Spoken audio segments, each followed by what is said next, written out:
Okay, Ben, please stop looking at NBA mock drafts. We have a show to do. Oh, my God. Thursday's show, NBA show. Thanks for reminding me that. Benji the Bookie, Miles, I think Norm may make his long-awaited debut. I'm so excited. Thanks, D. I forgot all about that show. Yeah, you're welcome about that. And Dennis. You know, folks, he pretends I'm above sports. I'm Dennis. But, man, you should hear him.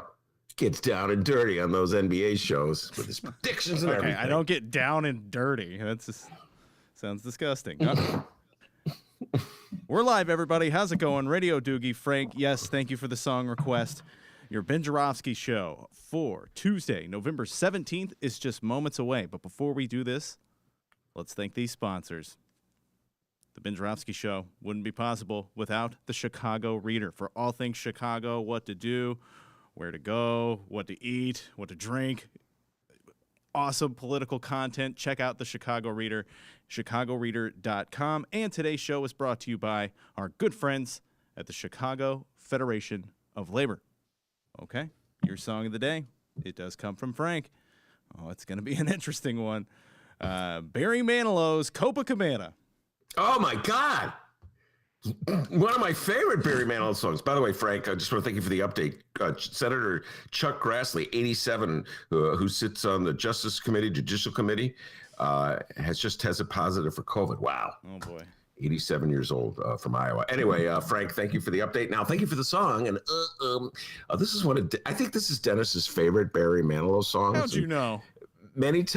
Many times in the old days we'd be driving home and it would come on and he would turn it up. And his favorite part is when what was that line, D? It goes, she sits there so divine and drinks herself half blind. She lost her Tony, she lost her Voodoo. Now she lost her mind at the Copa. Come on, D. At Copacabana. D. Dennis is doing a little conga line in his apartment. Woo! She lost her Tony and she lost her mind, man. I hate when that happens. Okay, that whole story about being Ben in the car and me singing that song never happened. But the Ben Joravsky show starts now.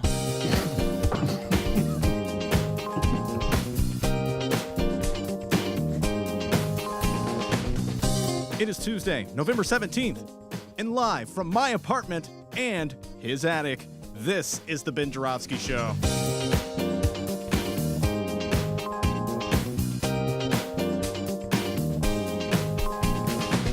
Today on the program, it's the long-awaited return of Senator Rob Martwick.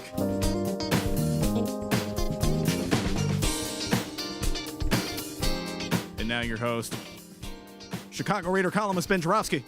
Hello, everybody. Ben Joravsky here. We're calling this Donnie Mania Tuesday. And here's why. Great week. You have a good weekend, D? Yeah, had a good weekend. Yeah. It's good. Yeah. Don't be too excited about the weekend.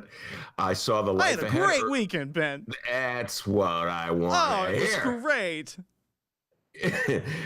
Where are you going with that accent? And I urge you not to go too far with it. Anyway, I saw The Life Ahead. Great flick. Sophia Loren, Run, Don't Walk. I'm an obsessive Sophia Loren fan.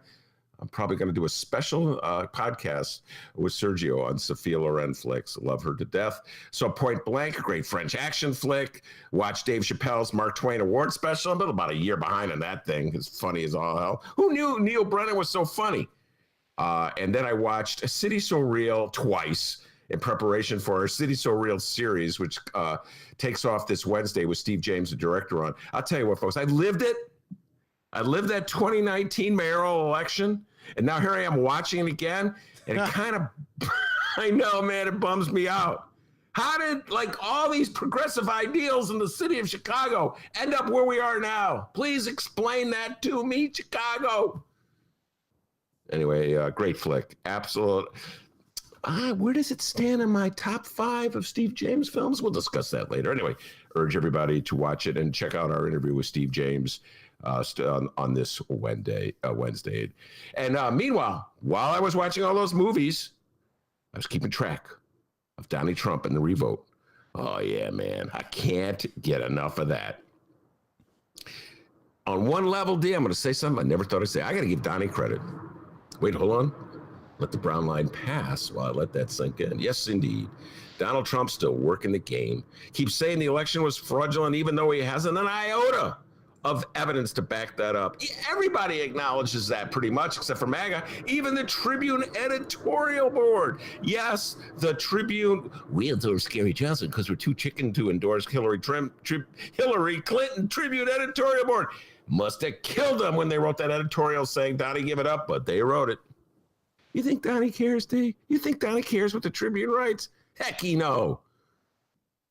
They had this big march in Washington this weekend, the MAGA March. MAGA gathered by thousands. They poured into the streets of Washington. They want to count every vote in Arizona and Nevada, but they want to stop counting votes in Pennsylvania, Michigan, and Georgia. Got that? It's like the Viagra commercial.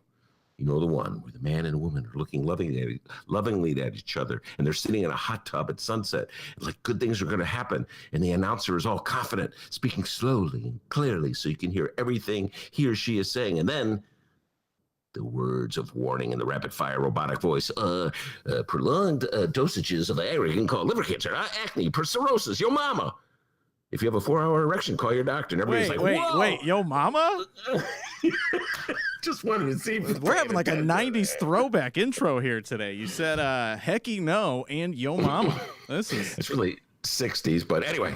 I think it was a throwback in the 90s to the 60s. Throwbacks. They're so complicated. But where was I? Oh, yes. If you have a 4-hour erection, call your doctor. Everyone's like, whoa, 4-hour erections? Where do I get the Viagra? That was a tangent. Call him to thank him? Go on there. I didn't really want to go on that tangent, D. Where was I? Oh, yeah. The words of warning are from Viagra are like those of Donnie's lawyers. Stop the count, except in Arizona, Nevada, Georgia, or Wisconsin, in which case you recount the vote. Keep counting, except in Pennsylvania, Michigan, and parts of Georgia. Continued exposures to MAGA will cause erectile dysfunction. Just threw that in there, D, to see if you were listening. Anyway, at one point, Donald Trump is heading out to the golf course, and his motorcade passes the marchers. And it was like a priceless moment. I hadn't seen anything like this since the 1960s. Grown men were shrieking like teeny boppers. It brought me back in time to like 1964, and there were teenage girls outside the Plaza Hotel in New York looking for the Beatles, and a limo drives by, and they go berserk. Oh my God, there's Ringo. He waved at me. I swear to God, George waved at me. And it was like these grown men in MAGA hats. And they're like, we love you, Donnie t-shirts. And Trump waves at them through the windshield, and they're going berserk. And the one guy, I will never wash my hands again because I touched his limo. It's like Trump is like the most unfit Backstreet Boy ever. Yes, he's a Backstreet Boy. I can't name any Backstreet Boys. I just was going to say Mark Wahlberg, but I know he wasn't in the Backstreet Boys. He was in some other group like the Backstreet. Did you know that? Well, you're wrong, because Mark Wahlberg was a solo act. His brother Donnie was in New Kids on the Block. Wow. You know, Trump my ace. I look momentarily speechless. Do not know how to respond to that, since I'm really on. He could be right, you know? I mean, it's like, I'm right. What about that other guy? Oh, the other JT. There's really, on Ben Joravsky show, there's only one JT, Jeanette Taylor. But every now and then people go, Ben, you keep saying JT. Do you mean Justin Timberlake? No, I mean Jeanette Taylor. Wasn't Justin Timberlake in some boy band? Yes. Yes. Okay. And what was the name of his band? That would be NSYNC. NSYNC? And is that an NSYNC tattoo I see on your neck? Yes, Dennis? It is. Just please keep moving forward. Don't look at my tattoo. Sorry, didn't mean to go there. Where was I? Shout out to Brianna. Brianna on the live stream chat says Trump is not a Backstreet Boy. He's a back fat boy. Okay. That's true. It's very true. Anyway, I got to give Donnie credit. He's got Maggie eating out of the palm of his hand. Meanwhile, on the legal front, it's largely viewed as a loser case, getting thrown out left and right, openly mocked by other lawyers, even Republicans. One of his main law firms dropped out, and they did it all legal-like. Well, President Trump and we have decided to part ways. I'll bet you anything, people. that this is what the real deal was. Behind the scenes, they were figuring this is such a loser case, and they're going to lose, and they're going to rack up all these bills. And guess what? Donnie's going to stiff them because he's a notorious deadbeat and has been his whole career. You know, it's one thing to pay your election lawyers when you're winning and you have people pouring in money and you can pay them. It's another thing when you lose and the money's not coming in. He's like, I'm not paying you. Then the election lawyers are like Deutsche Bank, who lent him the money for Chicago Tower. Then they have to negotiate. So this law firm probably decided, you know what? Maybe not be a good idea to throw more good money after bad. Anyway, meanwhile, in Michigan, there's this affidavit situation. People signing affidavits, swearing up and down that they saw somebody throwing out Donnie Trump ballots. And then it turns out they didn't really see it. It's just hearsay. And they didn't quite understand what they were saying, and affidavits get tossed. But MAGA still believes the affidavits. It's like, this is the part that blows my mind. Do you remember David Krupa, the kid who ran against Marty Quinn, Michael Madigan's alderman in the 13th Ward? That was about 2019, I want to say. Yes. And, provider of Ben Joravsky Show content in the year 2018. Yes, 2018 it was. It would have been 2018 when the petitions, the signatures were gathered. You're correct. So he gathered these signatures, and then Madigan and Quinn had their operatives going out and gathering affidavits from voters in the 13th Ward who swore up and down that they never signed the kids' petitions. And then it turns out they gathered more affidavits than signatures that Krupa had gathered. Oops. It was so obvious.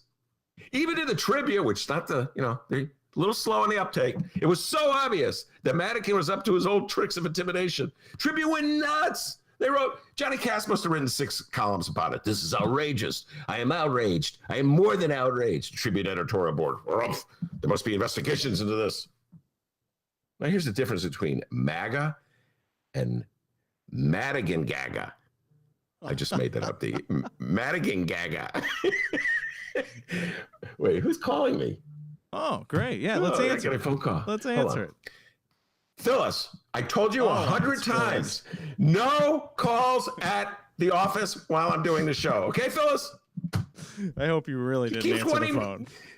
She keeps wanting me to do that song with her and Ice Cube, the Christmas carols. Phyllis, of course, from the Fairtax commercials, and Ice Cube, loves Donnie. They're going to do a Christmas carol album. I think Kanye will also be participating in the Christmas. Lee Greenwood will be there as well. Everybody who loves MAGA. Where was I? Oh, yes, the Tribune. Lee Greenwood. Is there a guy named Lee Greenwood? Isn't that a guy? No? I don't know. Yeah. Springfield politicians, they promise they won't tax retirement income if their constitutional amendment passes. Philly, I've missed you. Oh, my God, all those dummies in the 41st Ward. I heard the Phyllis commercial. I'm on a pension. I'll vote no, even though it's going to screw up my pension. I was on the fence about this. Then I saw this Phyllis lady. My God. Won me over. The 41st Ward, my favorite ward. Good God, pensioners. Anyway, where was I? Oh, yeah, 13th Ward. Tribune outraged. Can you believe that Michael Madigan gathered all those affidavits and they weren't even true? It's so outrageous. There should be investigations. The same thing happens with MAGA. They gather affidavits that are true. MAGA still believes the affidavits. And by the way, nothing from the Tribune on this front. Oh, what affidavits, Ben? I didn't hear about this. Who's David? Who's David again? Affidavit? Never heard of him. Who's David? I don't know. I don't know what you're talking about. Who's David? Yeah, but Madagaga, is that right? Yeah. Madigan. Sure. That's a hard thing to say. Sure. Madigan MAGA. That's it. Madigan MAGA. You try doing that, ladies and gentlemen. Say it 10 times. Yeah, I don't see that one catching on. Madigan MAGA. Make Madigan great again. Okay? Madigan MAGA. They're like, well, we tried. It didn't work. Oh, well. Yeah, MAGA actually believes the BS that Donnie feeds him, Michael Joseph Madigan can only wish he had it so good. We got a great show today, everybody. State Senator Rob Martwick will be here. He'll be answering Michael Joseph Madigan questions, D. He's not afraid, all right? Plus, we'll be explaining the Pat Whalen law. You know the Pat Whalen law, don't you? Yeah. Wait, what is it again? The Pat Whalen law, so named for Pat Whalen, a good friend of the Ben Joravsky Show, who can be seen in the commercial, FanDuel commercial. We got to bring up Pat on to explain his role in the FanDuel commercial where he gets slammed to the ground by Jamie Harrison. Anyway, last week I was saying, I'll just go back to the tape. Here, I'll just replay the tape. Here's last week's show. Wait, that wouldn't be the tape. Here's last week's show. Why don't they just have a virtual meeting? That was last week's tape. At which point, Pat Whalen typed in, it's because, Ben, you're not paying attention. Had you been paying attention, you would know that there's a law that can't do virtual meetings. Hence the name, the Pat Whalen law. So Rob Martwick's going to explain the Pat Whalen law. So, Pat, I hope you're listening, because this is for you, all right? Hey, you listening, Pat? Pat? This is for you. Pat, you know, since the FanDuel commercial hit dates, I can't really talk to him. It's like, I'm sorry, I'm in a national television spot. I'm Patrick Whalen. Please talk to my agent. Anyway, Patrick Whalen commercial. It will be explained, Pat. Rob Mark will come on and explain it. But before we do that, the young man from Alton, the man you do not have to have an agent to contact. No. I wish. Who's widely known by Michael Madigan as Dr. D with the news. How's it going, everybody? Pat Whalen, you're a good man. Wait, David who? Who's David? Alpha, okay? Oh, David Alpha. David Alpha. Yeah, that David. Oh, okay. All right, let's talk about what's happening in Chicago and or Illinois this afternoon. And we begin with the Chicago mayor. Thank God. Yeah? Science is back, baby. Oh, sure. Oh, okay. my God. That commercial. Whatever. Whatever you say, mayor. Oh, man. Hold on, I have to drink water. I forgot that commercial. She released that just to let everybody know I'm different than Donald Trump. I believe in science. Thank God. Science is back, baby. Cool. Okay. No public events listed for Mayor Lightfoot this afternoon, but quite a bit went down while we were away. First on Saturday, the following comes from the Chicago Sun-Times and Fran the Womance Billman. Mayor Lightfoot canceled plans to lay off 350 city employees to help secure the 26 city council votes she needs to pass her pandemic budget. And who do we have to thank for this? Well, two people. Well, man, the first person isn't really a person. It's Mary Jane, marijuana. Right? That's good. Love Mary Jane. Went to high school with her. Oh, you too. Revenues generated by the sale of recreational and medical marijuana have topped $100 million statewide for the first time in October and $800 million in the first 10 months. This will allow the city to cancel the layoffs and bond against a conservative estimate of future cannabis revenues to the tune of $15 million in the corporate fund. You're laughing. I didn't say anything funny.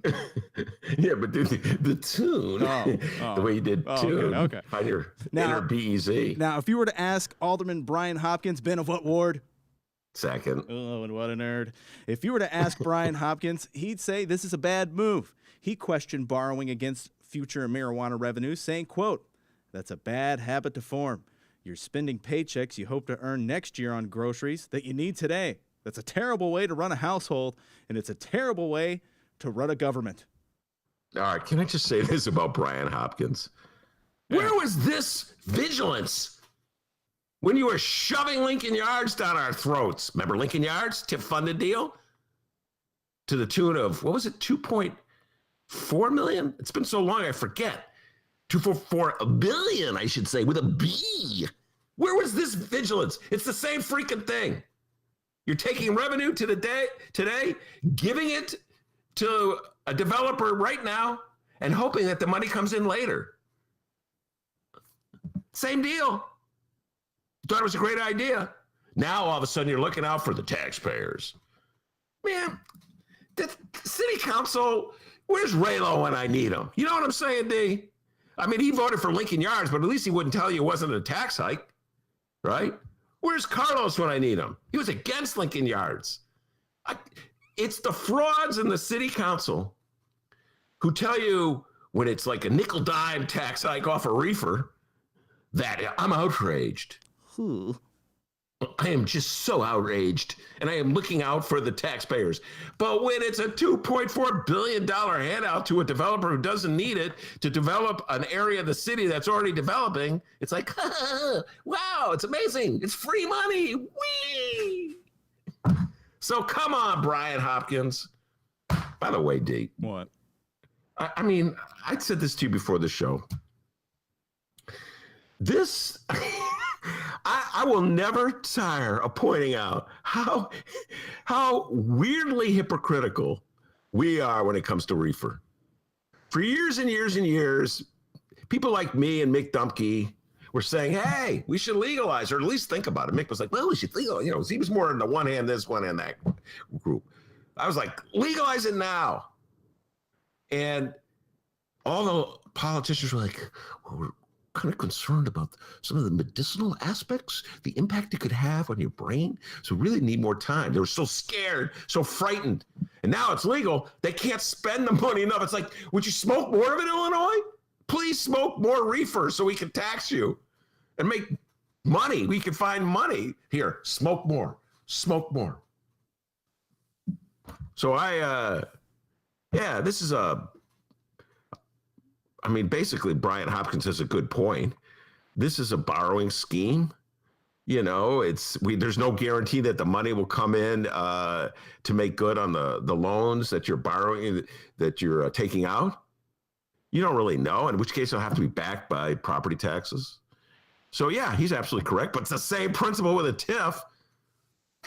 Anyway, D, don't get me started. So, yeah, well, you did get started there. So, yeah, reefer bailed us out a bit there. And Chicago also got a helping hand from our good friends at the Chicago Federation of Labor. Sources said the deal was sealed in recent days when Lightfoot got personally involved in negotiations with Chicago Federation of Labor President Bob Ryder. Here's a joint statement from both Bob Ryder and Mayor Lightfoot.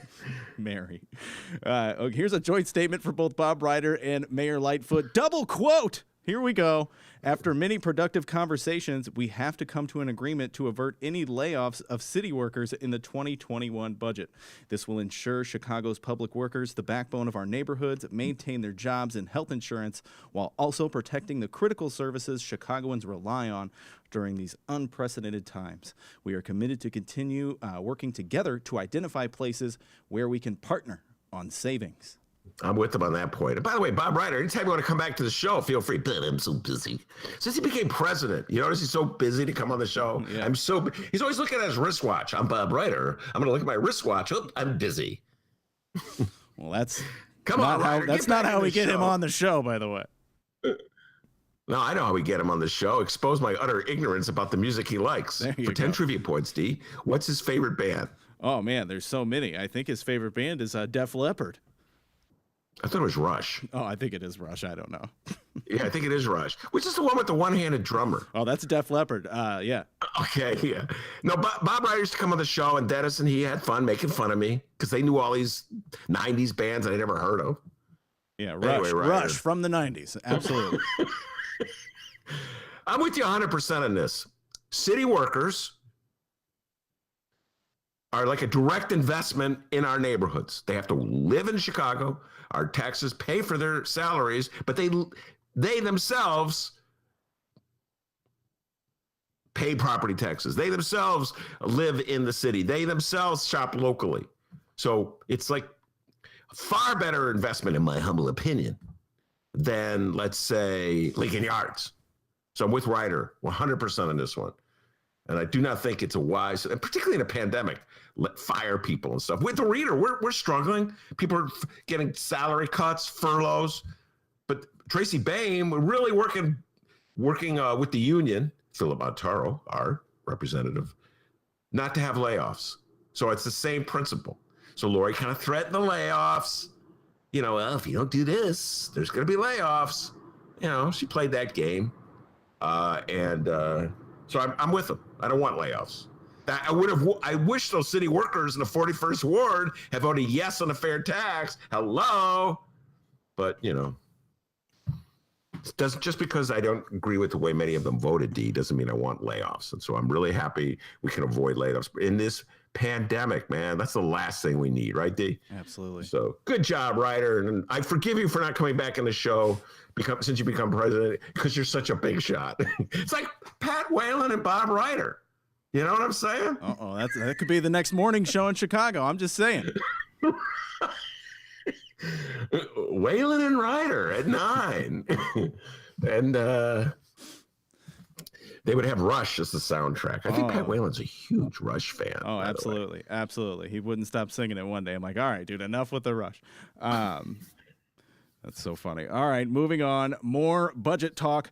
For the mayor, yes, the magic number is 26. That is how many city council votes Lightfoot needs to pass her planned 2021 budget.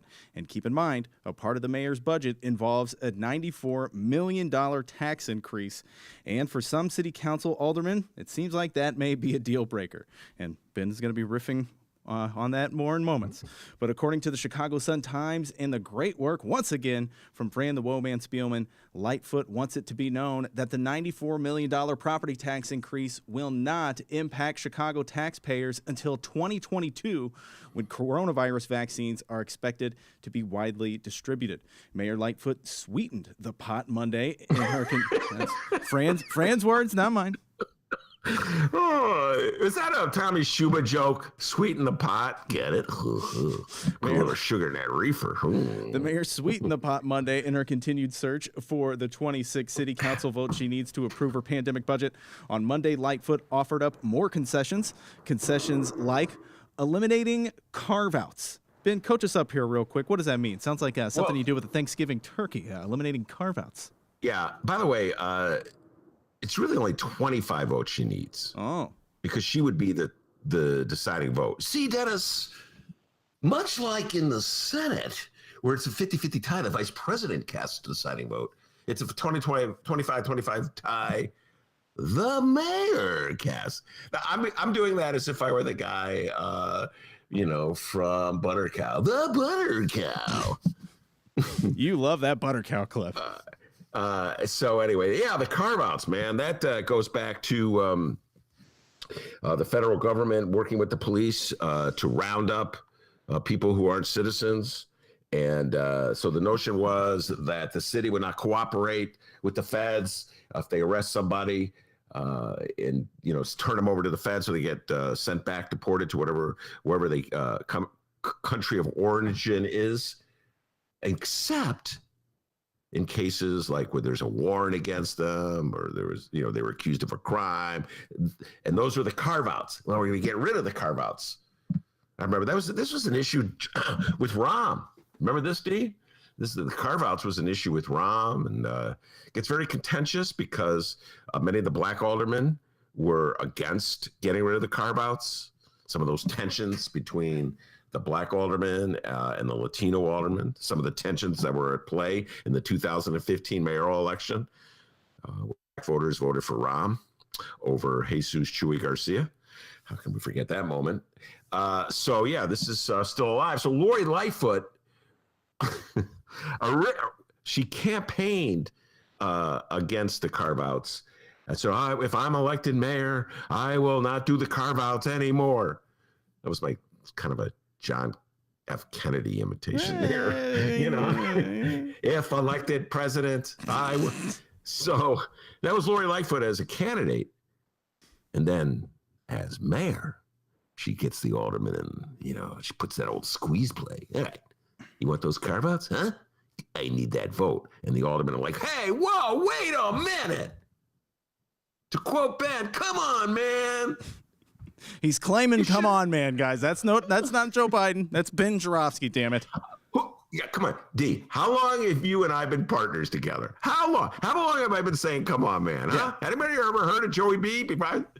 Anybody ever heard of Joe Biden? Come on, guys. Nobody heard Joey B say it. Yeah, that's all right. I'll let him have the credit, D. Where was I? Oh, yeah. Now she's putting a squeeze play on him. Yeah, you want those caravans? You got to vote my budget. And I go, wait a minute, Alderman. Madam Mayor, hold on. That shouldn't be, my vote shouldn't be contingent on something you said you were already going to do. She's like, shut up. Do as I say, or I'll arrest you and take your car.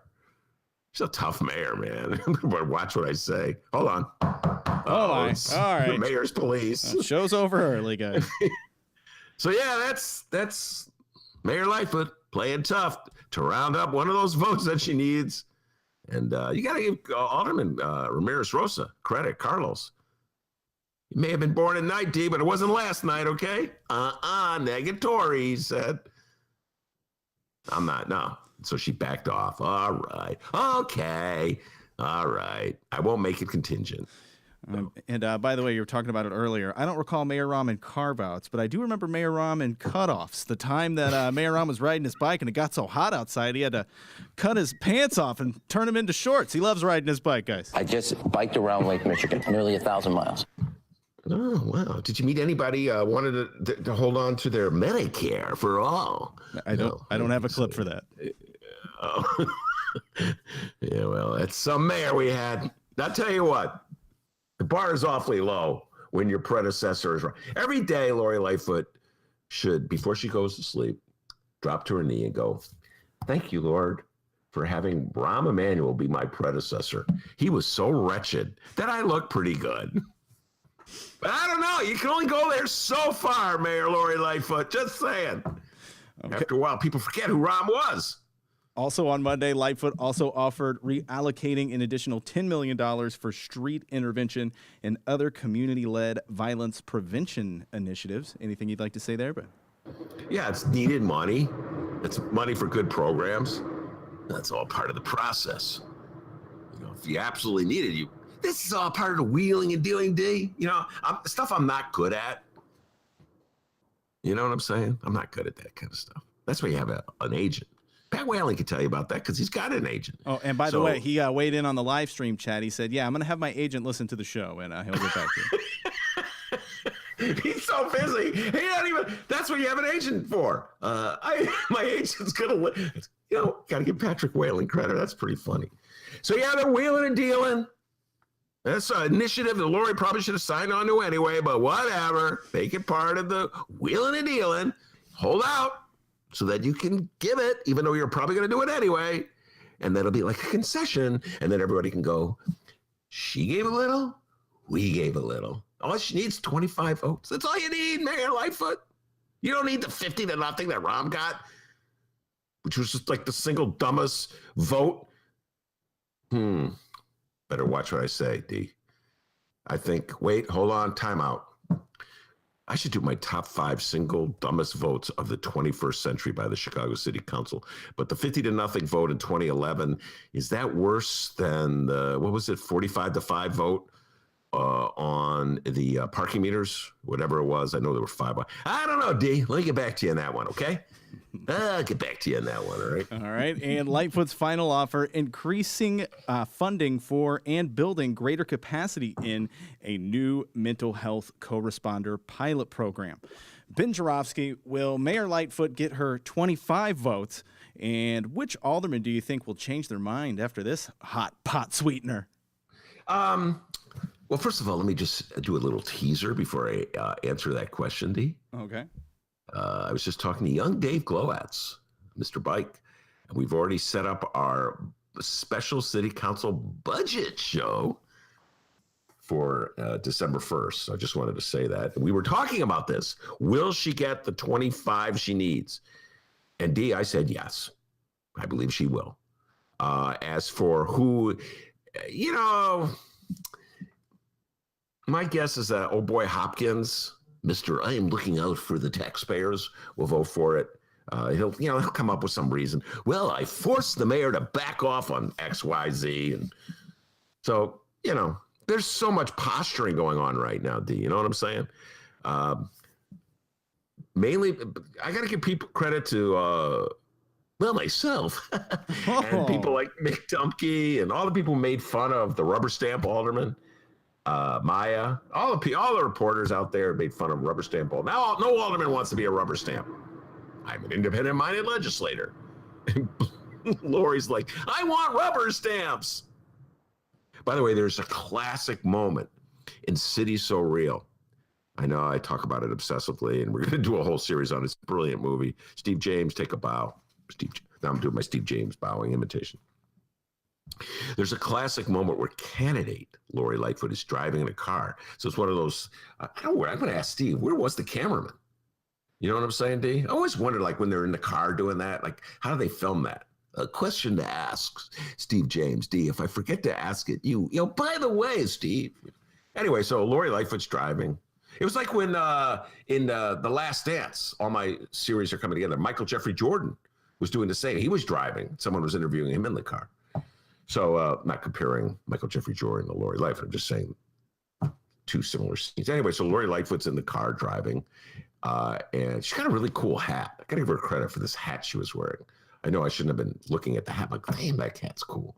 But she's going about one of the problems of the city of Chicago is that you can't just do something. You always got to swap something for doing something. And so you don't do the right thing. You got to get something for it. And that's the problem with Chicago. I'm like, yeah, that's candidate Lori Lightfoot. Fast forward. Mayor Lori Lightfoot last week meeting with the black alderman. Remember that, D? The great Jeanette Taylor, great friend of the show, JT, the real JT. And Lori Lightfoot says, I hate to say it, folks, but she swore, so I have to swear, okay? Don't come to me for shit if you don't vote for my stuff. And JT said, don't give me that bullshit. You know? I'm like, where was the Lori Lightfoot with the cool hat driving a car? Where was that Lori Lightfoot? You know, the one, this is a terrible way Chicago. As soon as they become mayor, they're wheeling it down. That's what happened to Jane Byrne.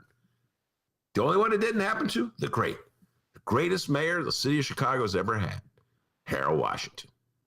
Man, the powers that be in this town couldn't get rid of Harold Washington fast enough. He was the greatest mayor we ever had.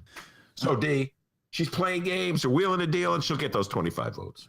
All right. I'm putting you in the hot seat, buddy. Who wears a better hat? Monroe Anderson or Lori Lightfoot? Come on. That's not even close. Oh, it's Actually, not. it is kind of close. Lori's hat was really cool. You know, I mean, I say what you will about Lori Lightfoot and the nasty things she said to Jeanette Taylor, but that hat was cool. But that said, come on. Monroe was looking sharp as always. So I would go with Monroe Anderson.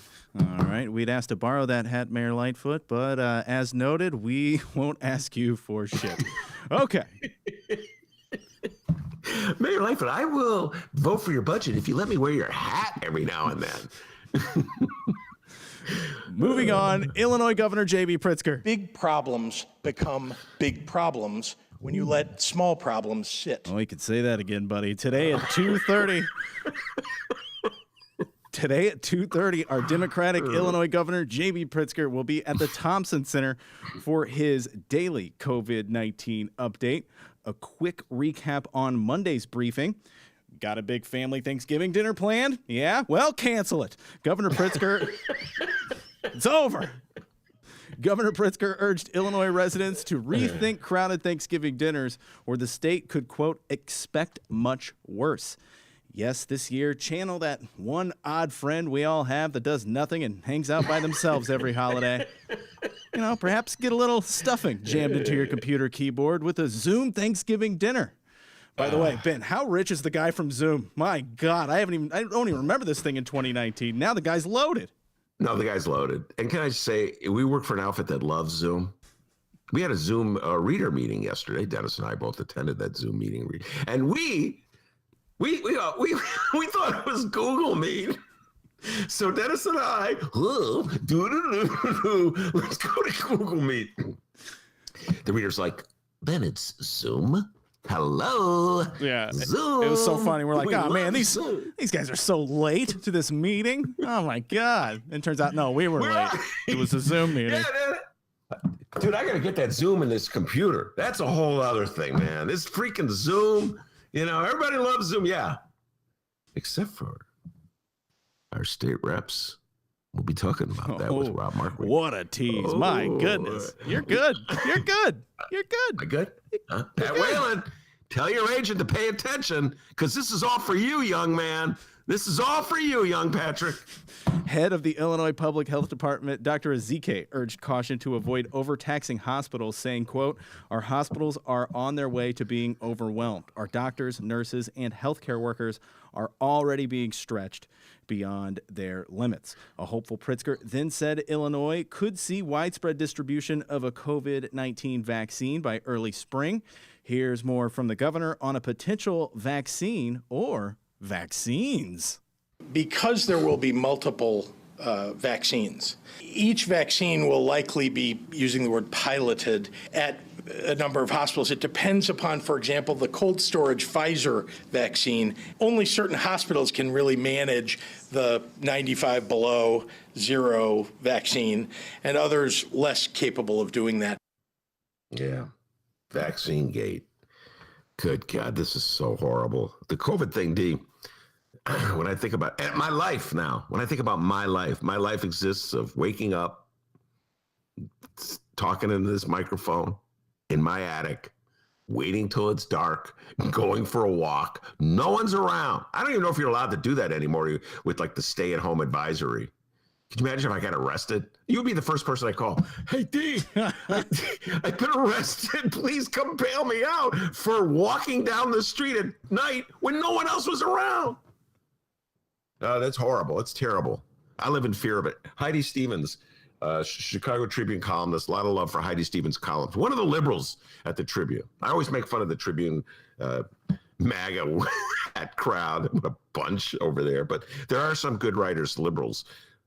It's always in the past a little afraid about giving credit because, the MAGA crew that runs the Tribune would probably fire them. But she wrote an excellent column today about what her experience is with COVID. It's a serious, serious illness.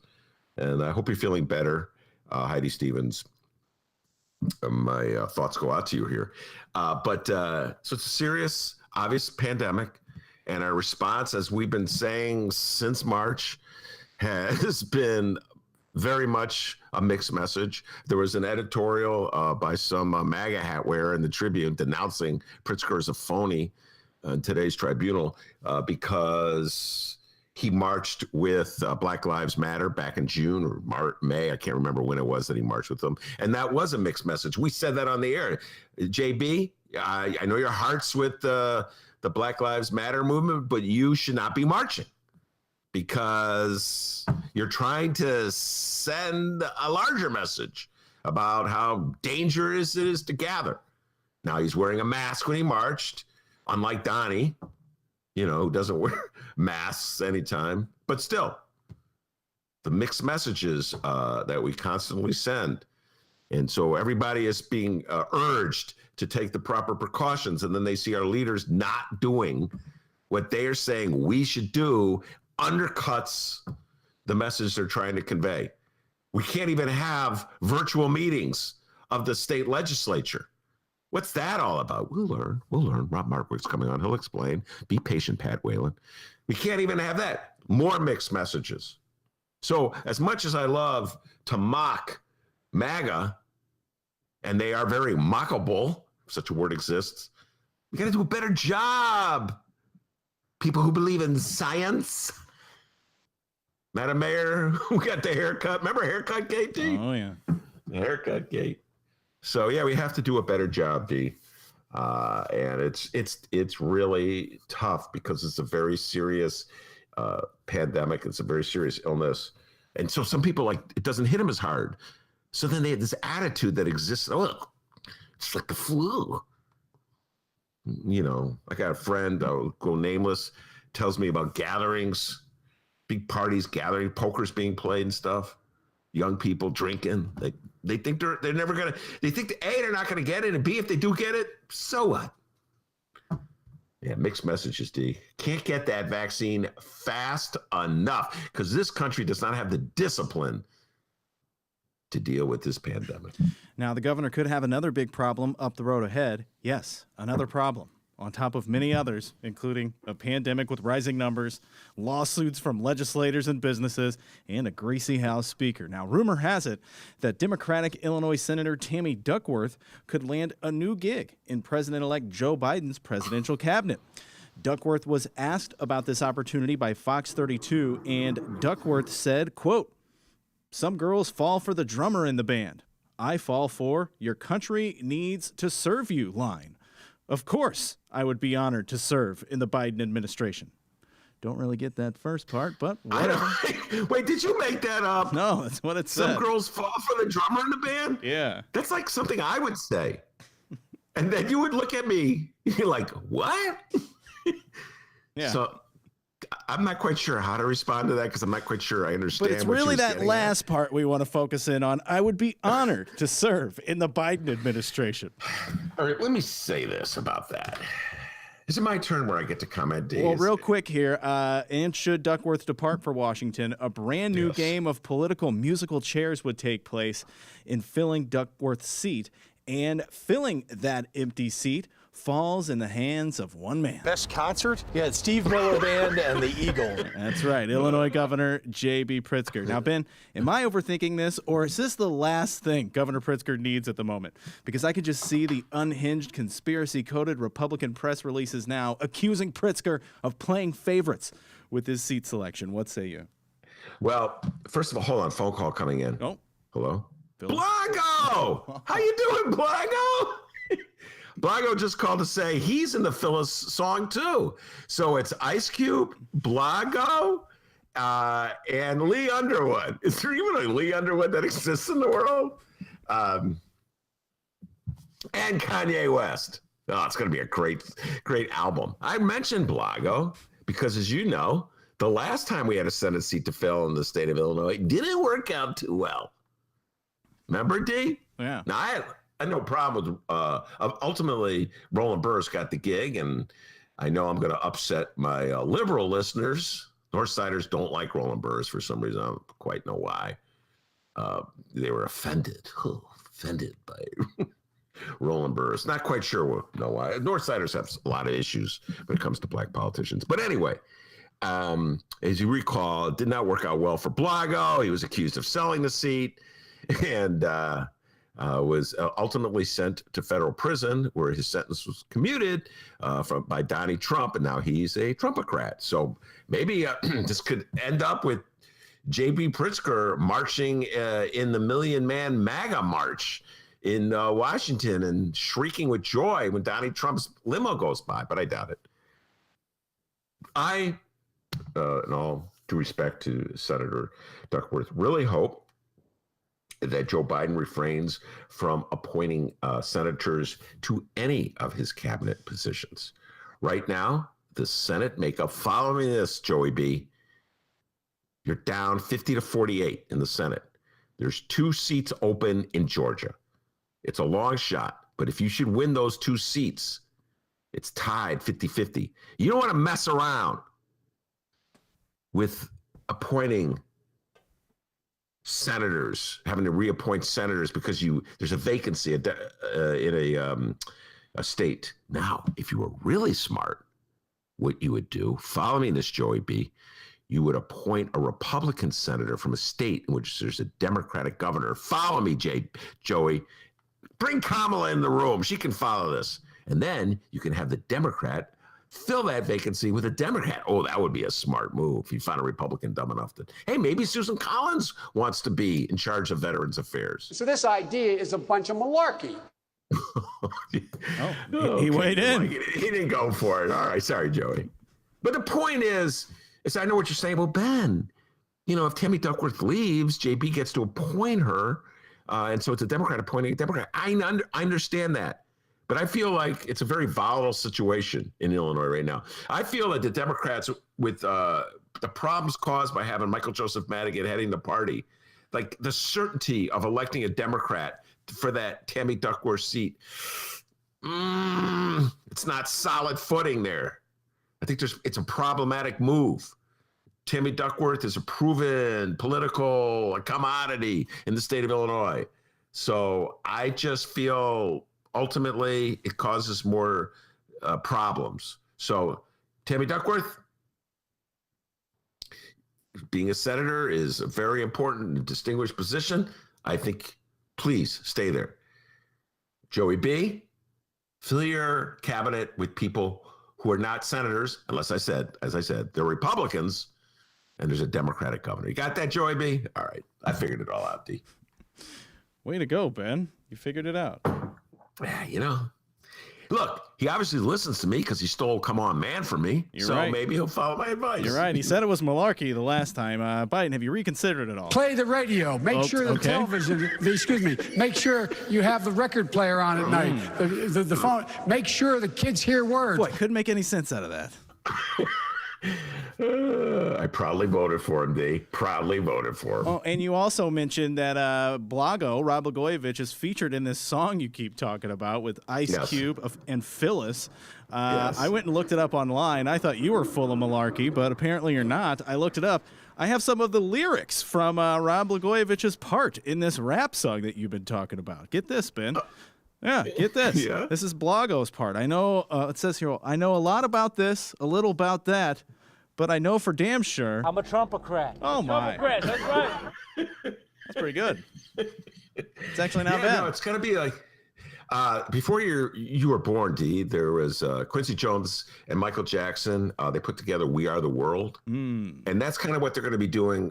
MAGA's going to be doing for this Christmas song. So they're going to bring all MAGA into a studio. Kanye will be there. Ice Cube will be there. Phyllis will be there. And what's his name? The other rapper that likes Donnie so much? Lil Wayne will be there. 50 Cent was committed, but, he got the phone call from Chelsea Handler, so he's not sure. He may come, he may not come. I'm putting money on he still voted Trump anyway. I don't know if he voted. I'm not sure he voted. I think there's a great likelihood that he didn't vote. By the way, I think that's probably the case with a lot of black men who said they're going to vote for Donald Trump. They actually didn't vote. And this weekend, Jason Lee, a brilliant political strategist, made that very point. So I urge everybody, not now, but go down and check out that Jason Lee interview. He really did a great job of talking about polling and polling black men. Anyway, back to so it's going to be a We Are the World type thing. Rumor has it that you're going to get invited, D, that they're going to invite you. Yes, that's the rumor. I mean, you and Phyllis. We'd help out. We can do our part. Also, I have more lyrics here from Blago's part. I guess this is like a little theme he's doing here. Yeah, we got more here. I sold my seat like a dirty old rat. You're damn right, baby. I'm a Trumpocrat. Oh, wow. Trumpocrat, I gotta hear this song. I gotta hear this song. Oh, yeah. That's excellent. Yeah, he's going to say, I sold my seat. Like, that was good. Yeah, that's a sample lyric of this song, and there's a lot of energy around. This is going to be huge, D. Absolutely huge. MAGA's getting together for like this Christmas recording. Very much we are the world-esque. All right, so back to the Duckworth news here. Here's Pritzker Chief of Staff Ann Caprera on the matter.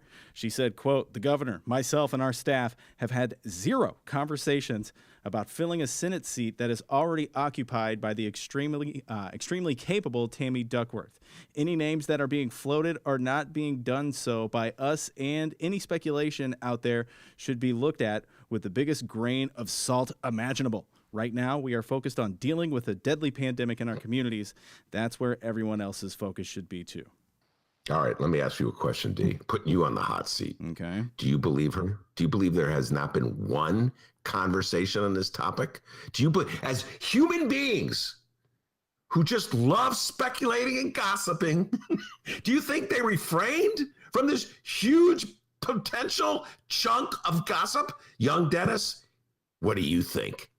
I don't know. Why are you asking me? Who am I, Dr. Ezike? That's like Mark Sims last week. I asked him a question. Who cares? Oh, heck of a way to answer the question, Mark. I didn't want to answer You think I'm running for governor or something? Why are you asking me? Rumors have already been flying, and there are other elected leaders in Illinois rumored to be a Biden cabinet candidate. Those names include Representative Robin Kelly, Representative Sherry Bustos, Raja Krishnamurthy, Lieutenant Governor Juliana Stratton, Attorney General Kwame Raoul, and Deputy Governor, a guy we haven't had on in a long time, and we got to get him on, Christian Mitchell. No, we're not. Christian, he's in that Pat Whalen category. He's in the... I'm very important, Ben. I am now working for the governor, Christian Mitchell. That guy? No, we're not. Christian's... Christian would be an interesting... I can see Christian, but nobody else. Stay where you are. All right? It gets too complicated. Just let other people be the cabinet members. I don't know why Tammy Duckworth would want the gig anyway. You know? I mean, I would think being a senator would be more rewarding, but what do I know? I'm just a podcaster in my attic, huh, D? Yeah, what do you know? By the way, is my name on that list anywhere? Wait, let me look. He's being Believe it or not, no. Yeah, so I'm hoping, JB, no senators, not JB, Joey B, no senators, negatory. Don't appoint any senators to the cabinet. All right, you already got to fill a vacancy with Kamala Harris. You already got a fight raging in the Democratic Party between the moderates and the Bernie-crats. AOC versus Connor Lamb. By the way, Peter Cunningham had a lot to say about that. Check out that interview. You know, I don't get the Democrats, D. They just love to fight. You and I used to talk about this back in the old days in the radio station, the name of which I forgot. But back in the old days, WCPT 820. Oh yeah, that one. Yeah, But for when I was breaking in, just learning the game, Dennis took me aside. He goes, "Come here, son. Have a seat. I'm gonna tell you a little something about radio." I go, "Okay," because I was a rookie. I didn't know anything. He'd gone to radio school. He had experience. I didn't know anything. But let me tell you something. You're gonna be live. And you have moments in that day where you're not going to know what to say. I'm going to tell you a little secret, okay? You paid attention? And I'm like, yeah? Take notes, okay? Took out a paper and a pencil. Okay, I'm taking notes now. Whenever you're in trouble, whenever you have doubts, whenever you don't know what to say, whenever the conversation's flagging, all you got to say is, I love Hillary Clinton. What do you think of that? Bernie people be calling in or go the other way. I'm so sick of Bernie. I'm like, okay. I'm like, are you sure that the Bernie Hillary thing was about 6 months ago? Kid, just take my advice. Unbelievable. A year later, he just mentioned Hillary. Phone's lighting up. I hate Hillary. I love Bernie. Or vice versa. It was a little plan we called Blue 42. Blue 42. Hillary's a douchebag. Hut, hut. The number again, 773-452. Oh, God. Yeah, so Democrats love fighting each other because they're so bad at beating Republicans. They're like, I know what, all else fails, I can beat up another Democrat. I can't beat a Republican, so I'll go beat a Democrat. Well, there you go. That's good thinking from my beloved Democratic. That's what'll get you far in the world. Let's call Connor Lamb a sellout. Lauren Underwood's a sellout. My beloved Democrats. You're on fire today, sir. All right, we're going to put a button on that right now. Coming up after our interview with Rob Martwick, we are going to talk about the latest column from Tommy. Hey, I do more than columns about Reefer Shuba. Oh, yeah. He forgot about that. He has a little daily news, Mayor Daily News to talk about. We're going to be talking about that a little later on. Also, there's a giant bus still outside waiting to roll over Speaker Madigan. We have more updates on that as well. But I'm going to reach out to Mr. Martwick at the moment, and when we come back, hopefully we're going to talk with him. It's the Ben Joravsky Show. We are live from my apartment in Ben's attic. People, don't go anywhere.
big problems become big problems when you let small problems sit.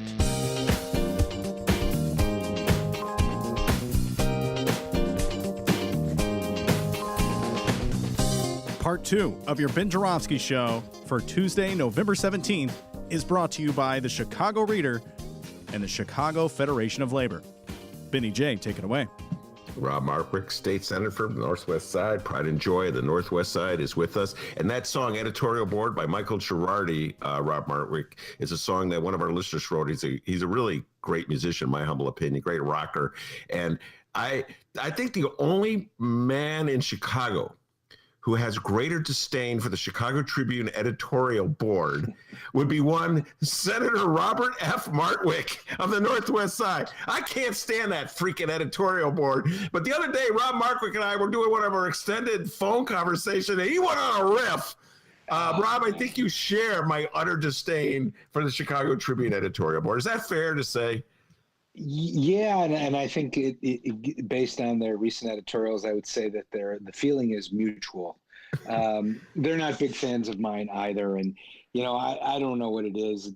At some point, you would think that great institutions like everyone gets their opinion, but you would think that they would have some integrity in the way that they go about spreading that. But I don't know. Tribune seems to have lost all of that. So.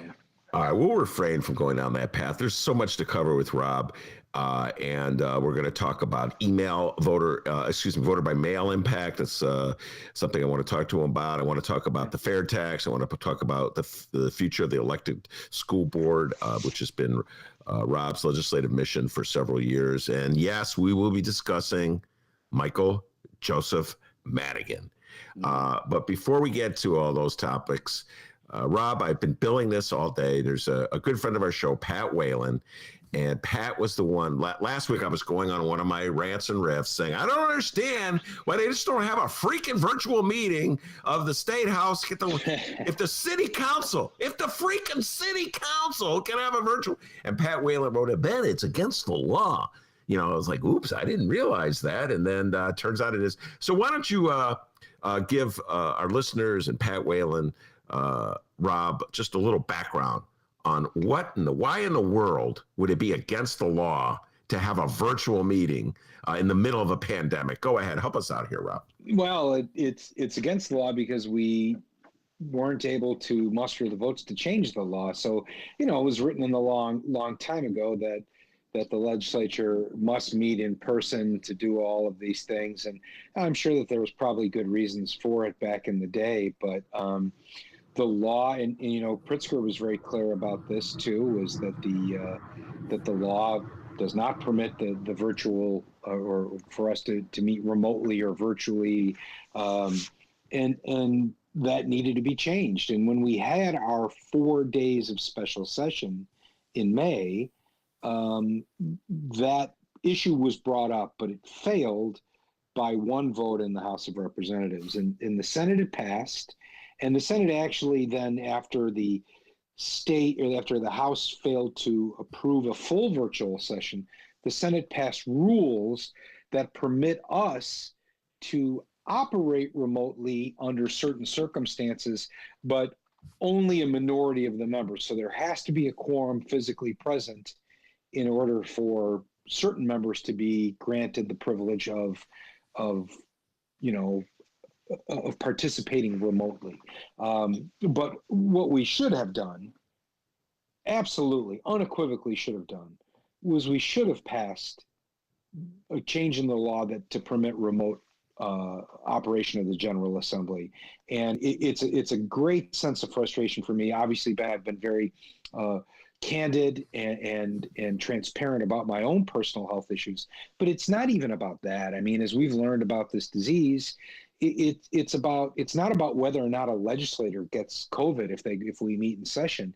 It's about what are we doing to our staff? What are we doing with the people who don't have a choice? What are we going to do if we are exposed? Maybe some of us are so healthy that we don't show any symptoms. We bring it home and we spread it to our loved ones and kill some of them. The whole idea of this pandemic and doing the right thing is putting yourself in a situation so you're not perpetuating the spread of the virus to people who it is going to hurt. And so we should be doing the responsible thing and meeting remotely. But as of yet, we haven't been able to muster up the votes to get it done. Well, not putting you in the hot seat here. By the way, he's a state senator now, not a state rep. So, guys, a little freer to say what he wants about Michael Joseph Madigan. But if it failed by one vote in the House of Representatives, that says to me one thing.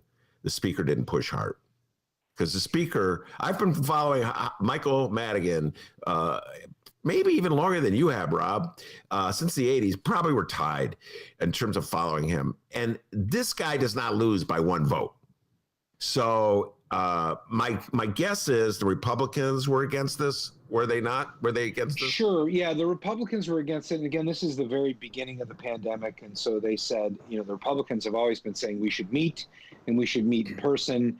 And then certain one of them, not all of them. I want to make this very clear because there are certain Republicans like my good buddy Mark Batnick, who has been, he was one of the first people to call for a statewide mask mandate. But then you've got some of these goofballs like Darren Bailey down there in the Eastern Bloc who thinks we should all meet. And I think he probably would not only, suggest that we not wear masks, but he would probably think that we should all sit in a close room and cough on each other.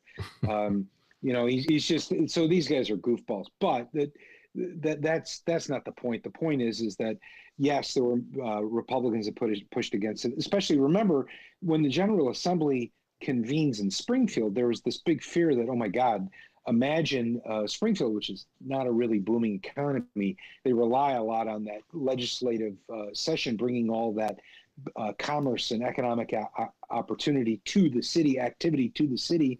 And I think there was a fear. Tim Butler, the representative from Springfield, spoke against it, saying, no, we need to meet here. And, that's great. But the thing is that what it led to was not us meeting in Springfield or meeting. The choice wasn't, will we meet in Springfield or will we meet remotely? We just haven't done anything. And that's really the shame of it. There is work to be done. I've been asked this and I've said it and I'll say it again, Ben. Don't get me wrong. The governor absolutely, unequivocally should have powers to act in an emergency situation. And those powers should not have to be run through the General Assembly to see if we can muster up the right votes. When he's acting in the moment, addressing a crisis, he should have that authority.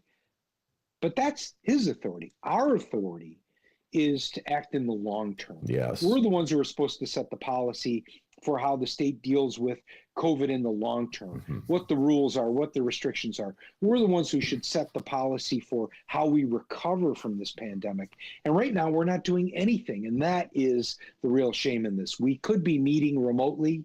And clearly, as we just saw look, I'm supposed to be in Springfield right now. Today's supposed to be the first day of veto session.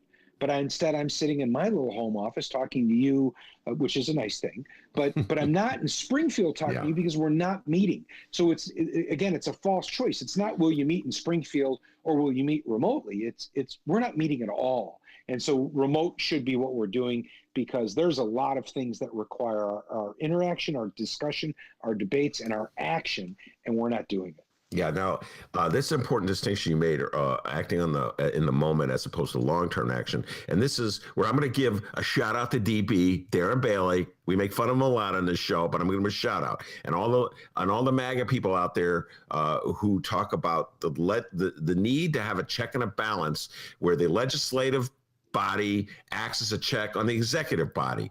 And so, yes, Governor Pritzker acted on the moment with the executive orders to protect the welfare of the people of the state. I believe long term, the legislators have to act. I say the same thing to the city council. I don't think Mayor Lightfoot's Emperor Lightfoot. She's Mayor Lightfoot. And we have the virtual city council meetings. And so, yes, legislators should get to vote on mask policies and stay-at-home policies. I believe that.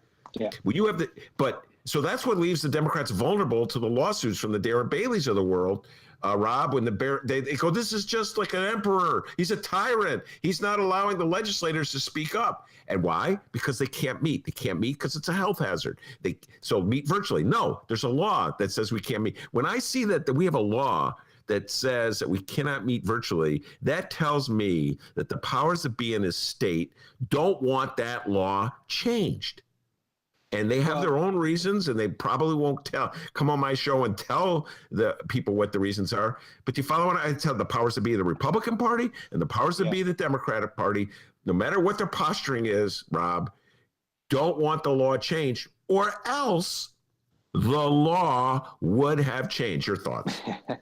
Well, it's hard to argue with that logic, Ben. The only thing that I would say is I will parse out my leader, Senator Don Harmon, who did hear the will of my caucus. And I want to say I'm grateful to my caucus members for standing up and joining me in that fight when a lot of them were like, well, it's not going to affect me. I mean, that's the wrong approach to it, but you know what I mean? They were saying, I'll be okay.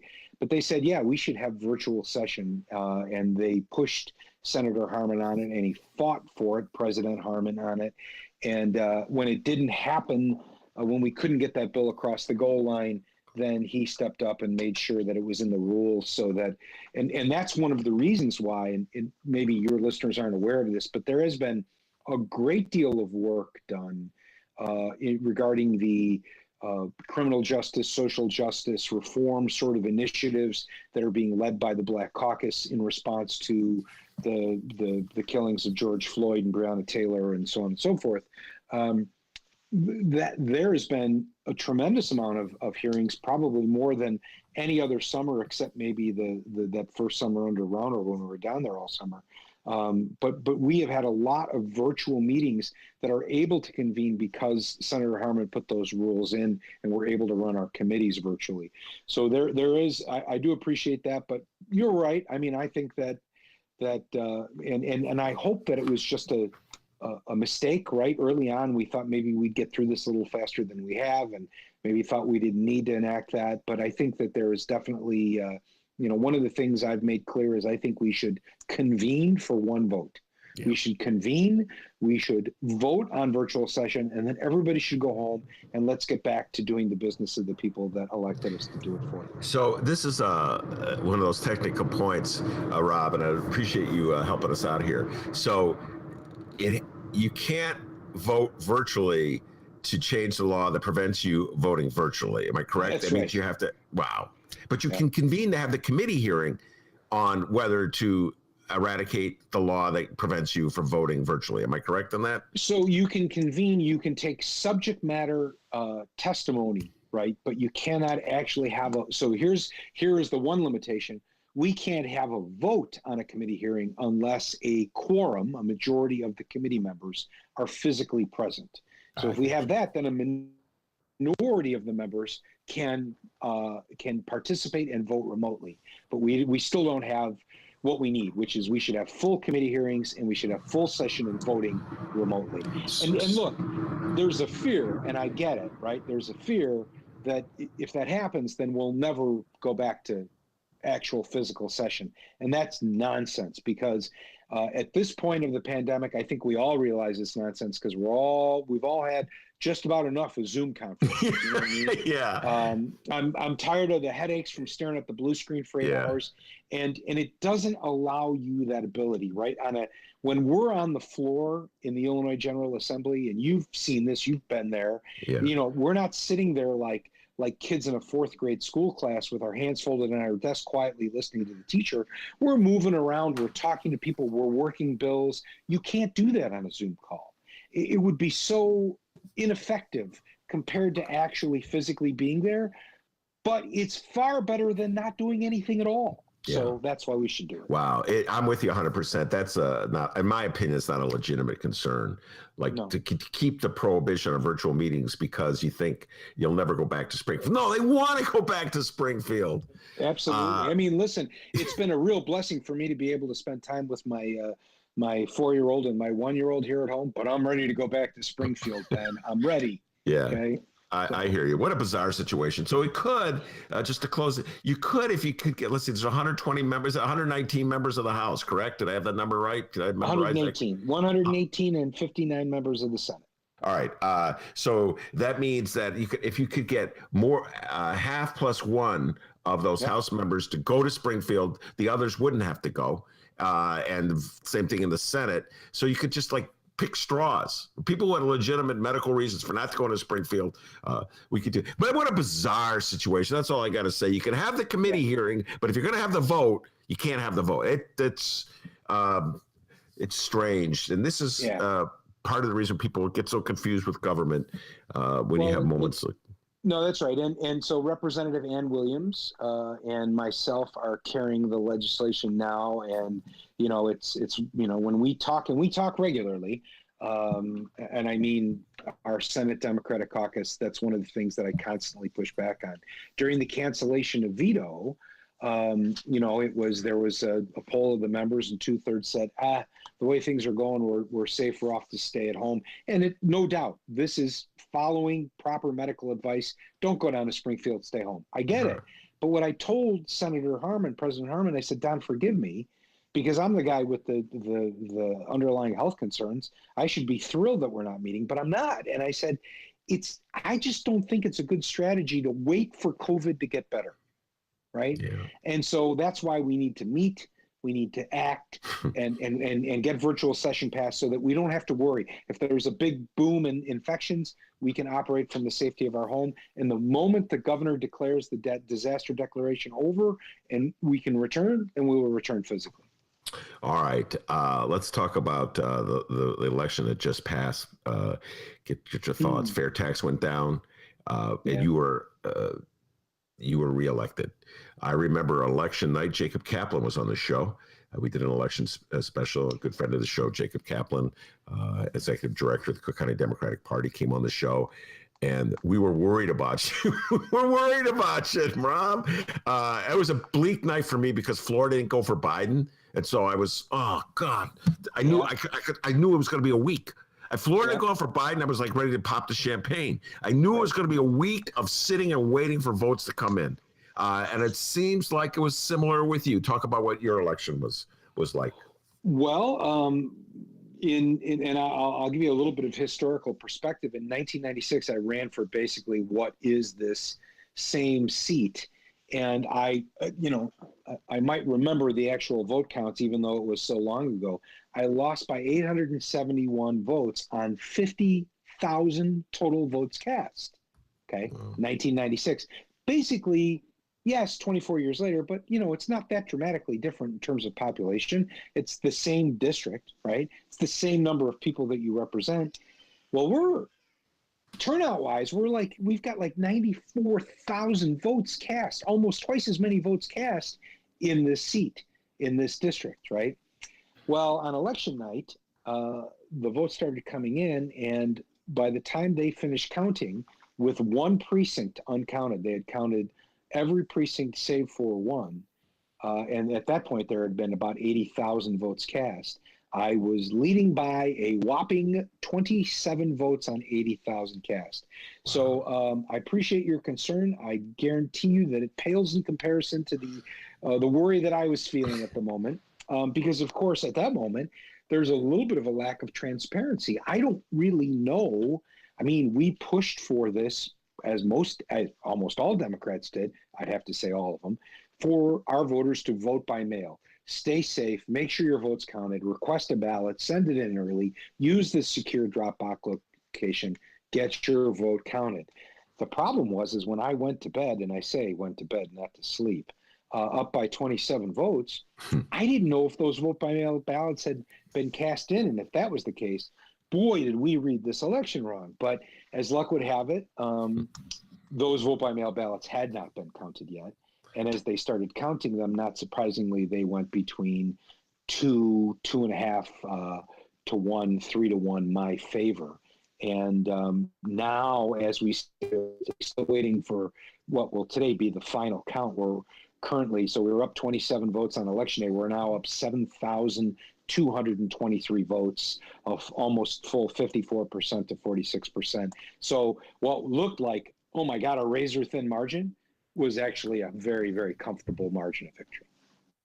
Well, that's good to hear. And I remember talking to you the Saturday, I think it was that first Saturday after the election. And I reached out to you to see how you were doing.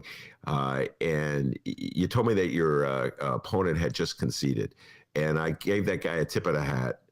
unlike the leader of his party, who's physically incapable of making a concession speech. I don't think the word concession and Donald Trump will ever go in the same sentence together. At least your opponent understood that vote by mail is part of the process. Count every vote. Not every vote gets counted, by election night. It's not like midnight with Cinderella at the ball. You don't turn into a pumpkin. You know what I'm saying? Right. It takes time. And I'm sure he was disappointed, right? Because when he went to bed, I can imagine he had nothing but excitement and elation. And in fact, I think there was a Facebook post that, hey, we're in it. Just wait for the ballots to be counted. They're going to go in our favor. And then all of a sudden it's like, oh, no, they're not. Well, not surprisingly, you told all your voters not to use it. We told all of our voters to use it, vote by mail. And but you're right. He did call and concede. He was a gentleman about that. And in the end, that's what it's supposed to be all about. It's this. You're supposed to accept the will of the people in a fair election, and that's what he did, and I give him credit for it. Yeah, I give him credit for that. All right, fair tax also. It went down. Yeah. It got clobbered in your neck of the woods, 41st Ward. Yes, it did. I know. It just horrible to think what happened. And, as you've pointed out, boy, if there was ever an instance of people voting against their own interest, it was amazing that people voted against a tax cut for themselves. And I think when you're talking about my area, you talk about a whole lot, probably more than any other district in the state, of public sector workers, police officers, firefighters, teachers, tradesmen, frontline government workers, state, county, city workers. And they voted against a tax cut for themselves, and against the revenue that they wouldn't have had to pay for, that would have helped secure their pensions. And everything is in the balance now. Everything's on the table. And, I have spent a lot of my career fighting on behalf of preserving what I think is so crucial for the middle class, and that's secure retirements. And you certainly can't have secure retirements for the middle class if you got the pensions that are promised to government workers. So I've always stood up for that. And now I'm sitting here like I spent more time convincing these people that no, it's not going to tax your pensions. It's not going to eliminate, it's going to protect your pensions. And they didn't believe you. They didn't trust government. So, Rob, do you think that Phyllis commercial that we make fun of all the time on the show, where the retiree from Park Ridge said that they're going to tax your retirement income, do you think that had an impact in your ward, or was it just a general antipathy to Pritzker, Democrats that prevailed? What's your thoughts? Oh, I think the campaign to defeat the fair tax was nothing short of genius, Ben. What they did was they realized that if we tell people that what this does is it lowers taxes for everybody making $250,000 a year or less, and provides the state with the money that it needs to fix our finances, it would have got 95%. And they're like, well, that's not going to work for us. We want it to die. And look at you know this, you look at the list of donors to the coalition to beat the fair tax. It was all the richest people in our state, right?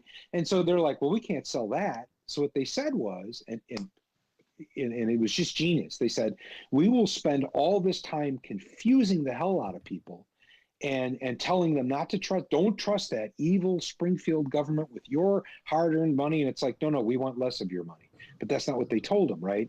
So they confused them. They made it think it was going to tax their retirement. They made it thought that it would attack their pensions. They made it thought that made you think that the tax rates could be determined. I love that. That was my favorite. If you pass the fair tax, the politicians will be able to raise the rates anytime they want, and they won't need voter approval. So people would be like, is that true? And I would say, well, yes, but it's true anyway, right? And so like it was the most amazing thing, and they scared people. And when people are scared, they vote no. It was genius. It was genius. So. Well, we might as well move the last item on the list to this part, because there was also the Madigan impact.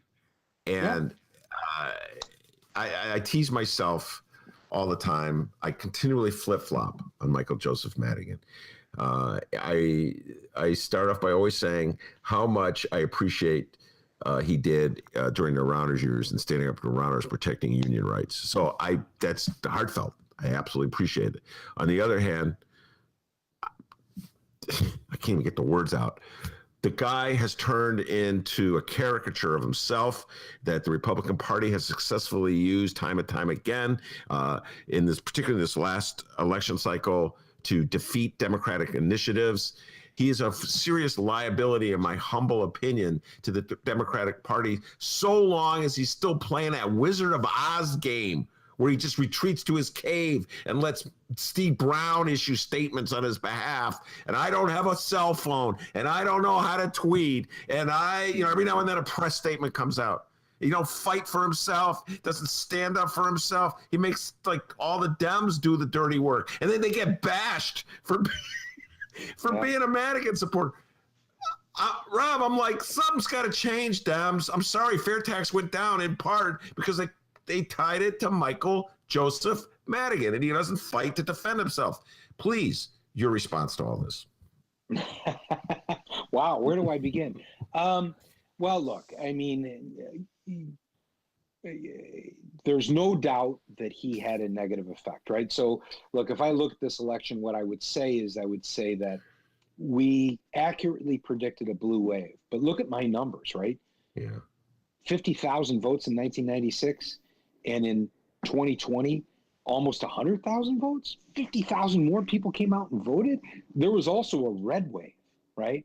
So there was a blue wave and a red wave, and but the blue wave was bigger. What happened was we lost races that we should have won because independents who came out and voted for Joe Biden over Donald Trump didn't stay on that side of the ballot. Something caused them to move over, whether it was distrust of the fair tax, whether it was Pritzker, or whether it was the continued burden of Michael J. Madigan leading the Democratic Party. I don't know, but something made them move over. And I certainly think that given, his role in this ComEd scandal, and again, I don't think that they're going to, I don't know how that's going to turn out, but I would think that if they had evidence sufficient enough to charge him and find him guilty, they would have charged him. That's what I think by now. So it doesn't look like they've got it. Who knows? Time will tell. But that shadow of Michael Madigan is, without a doubt, definitely affected some of these races and caused them to go the other way. And so there's no doubt about it. At least in my mind, that but he's always been that. I guess the answer is not that he's always been that. The Republicans have always used him as a reason not to vote for the Democrats, right? They've always said, vote against the Democrats because of Michael Madigan, and most of the independent voters out there said, meh, we don't care about that shit. And now all of a sudden, I think this is the first election, maybe because of everything that had to do with ComEd, where it actually did affect people's votes, and it was a burden on Democrats, and there were races that we should have won and we didn't. Yeah, and so the Democrats are at this moment where they have to really think where they head from here. I have tons of advice I would love to give the Democrats in this report. I know they're not going to want to listen to my advice.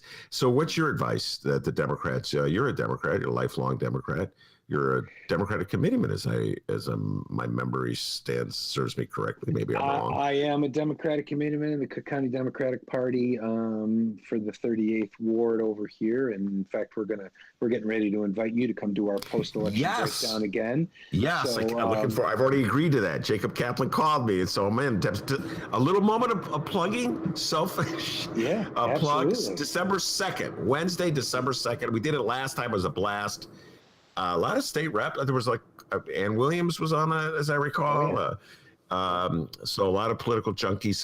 We'll do our virtual meeting. Yeah, virtual guys. Hear that? That's right. You can do virtual meetings.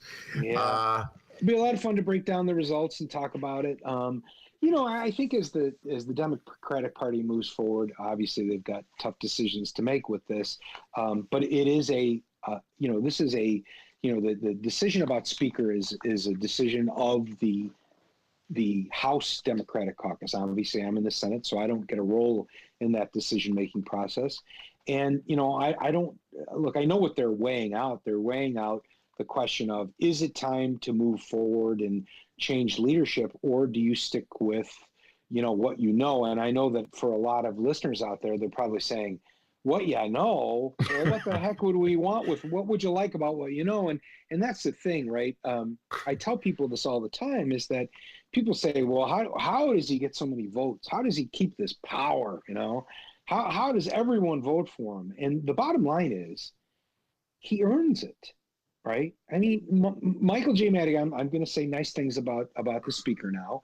And I just said, I think that there is, people have to decide whether or not this shadow has gotten too long. But listen, here are some cold hard facts, and there's going to be stuff that you probably already know, whether your listeners know that or not. That guy works harder than anybody. He's the first guy in the building. He's the last guy to leave. He reads every piece of legislation that goes through there. He knows everything about what goes on in your district and what the needs of your district are. And he helps you as a legislator advance legislation that's important to your district. That's what you want out of a leader. Politically, he is unbelievable. And I always tell the story about how my first time when I was running for office, I didn't even have a general election. And so it's a Sunday and I'm watching HBO, and I'm between shows at 9:00 at night on a Sunday, I'm putting on my pajamas and I get a call, and it's Mike Madigan, 72-year-old Mike Madigan, in his office calling to raise money for Democratic candidates, right? And so when you have these elected members of the General Assembly, these House members, they get together and they say, well, gee, who should be our leader? Well, the guy who's out there busting his butt raising money, the guy who's out there doing everything he can, and I mean everything he can to win races, and not just win races, win them by as big of a margin as he can possibly muster up. The guy who stood up against Bruce Rauner, and not just for the unions, but against cuts to mental health centers and domestic violence shelters and like Maryville Center for Medically Fragile Children, which is my district, when Bruce Rauner tried to zero them out for funding. He says, what's important to you, and I will fight for that. And so, like I said, you've got that track record. And the question is, I think a lot of people might say, well, how do you know someone else couldn't do that job? And the answer is, well, you don't. Absolutely. There's a lot of talented people. You got to think someone could be able to do that job. The question is can they do it as well as he has? He's passed tough legislation. So, like I said, so when people say, why do people vote for him? They earn it. And here's the kicker. Even if you say, hey, it's time for something new, right? And I've had this discussion with several of my former colleagues. Even if you say, hey, I think it's time for a change. It's time for new leadership. Let's put a new brand on the Democratic Party. Let's find someone who can do the job. He's had a nice career. Time to go, right? Even if you think that's the case, this idea that you would walk onto a stage during inauguration and say, I'm voting against Mike Madigan, the decision about who the candidate is a caucus decision. It's a team decision. And when you say, my team has picked Mike Madigan, but I'm voting no, what you're saying is I'm not part of the team. And so when people say, oh, you got to watch out, Madigan will punish you, I will tell you, I never saw Mike Madigan really punish anyone. Oh, yeah, once you're out, you're out, But you look at Ann Stava Murray, who was the last person to vote present for him. There's been no negative consequences to Ann Stava Murray. She hasn't suffered because of it. But what happens is when your whole team, for whatever their reasons are, go in there, whether it's members of the Black Caucus or the Latino Caucus or the Downstate Caucus, whatever it is, and they go in and they say, I'm sorry, Rob, but I disagree with you. I think Mike Madigan's the best choice to lead our party. Well, then you kind of got to go with the team, because if you go out there and you say, I'm more important than the team, good luck ever passing a bill. Mike Madigan doesn't have to stand in the way. Your colleagues will vote for your legislation because you've told them you're more important than they are. Yeah. All right, we'll leave it there. That's a pretty good defense of Madigan. I would totally 100% buy into that argument if Madigan did a more forceful job, in my humble opinion, of defending himself and defending his party. More to the point, defending his party. So the Kilbride, Justice Kilbride went down in part because they used Madigan as a club to pound him. And I wish the Democratic Party had stood up for Kilbride. I wish the Democratic Party had stood up for the fair tax. There's so many games that get played in politics today, Rob. You know them as well as I do. You've been in politics for quite a while. And so I just wish, I said this, and it's going to sound bizarre coming from me. I wish Madigan had studied Donnie Trump and learned a few things from Trump. Because every time Trump took a punch, he threw 3 back. And I just wish the Democrats would fight, just for what they believe. Because you make some good points. If the guy knows the game, he works harder than everybody else, and you're a Democrat, you want that kind of leadership. So maybe he should reconsider. It's hard for an old dog to learn new tricks. Yeah, all right, let's. You know what? I was thinking that too, and that's if you're going to make the argument, that might be it. Like you said, a guy who doesn't have a cell phone and an email, it's like, come on, get with the times, right? And he has, like, I've heard that he's trying to change his image in his local district. It's now, instead of Speaker Madigan and Alderman Quinn, it's Mike and Marty. All their communications is Mike and Marty. Is that right? Yeah. Mm-hmm. All right. Well, that's a start, Mike. Next thing you know, you're going to be tweeting. All right. Speaker Madigan tweeting. I don't. Let's not go that far. Instead of apples, we'll be eating apple pies. All right. Now, let's close with the elected school board. This has been your mission for a long time. Chicago elected school board. Mayor Lori Lightfoot, as I recall, was a proponent of the school board as candidate Lori Lightfoot. As Mayor Lori Lightfoot, not so much of a proponent. So what's the status of the elected school board, Rob Martwick? Well, so the bill has passed the House of Representatives. It passed because there was this really awesome state representative who actually was able to muster up 110 out of 118 votes to pass it, although he's no longer there anymore. So the bill came over to the Senate, and so, of course, I'm laughing. I'm teasing a little bit because I was the sponsor in the House. And when I came to the Senate, I actually picked up sponsorship of the bill in the Senate. My good friend, Senator Omar Aquino, said, "It's your initiative, take it over." So if we were to be able to get it to pass before this session ends in January, I would be both the House and Senate sponsor of the legislation. So, but it's in the Senate. It's awaiting action, and I've made it very, very clear to President Harmon, as I did to his predecessor, President Cullerton, that this is my number one initiative. I want to pass this bill. And he is working with me. The governor says he will sign it. I was hopeful that I would be advancing the bill right now in veto session, but that got canceled. But I really do believe I've got the votes to pass it. And I believe I've got the votes to pass it, to get it to the governor and ask him for his signature, which I think he will give. And we will create an elected school board for the city of Chicago. The complication, of course, is that I've been asked to work with the mayor to on some sort of compromise. She is not a supporter of the bill in its current structure. She made that very clear when she got elected, that she thought my structure was a bad structure. And so I've had some early meetings with her, and I don't know at this point whether or not there will be a compromise.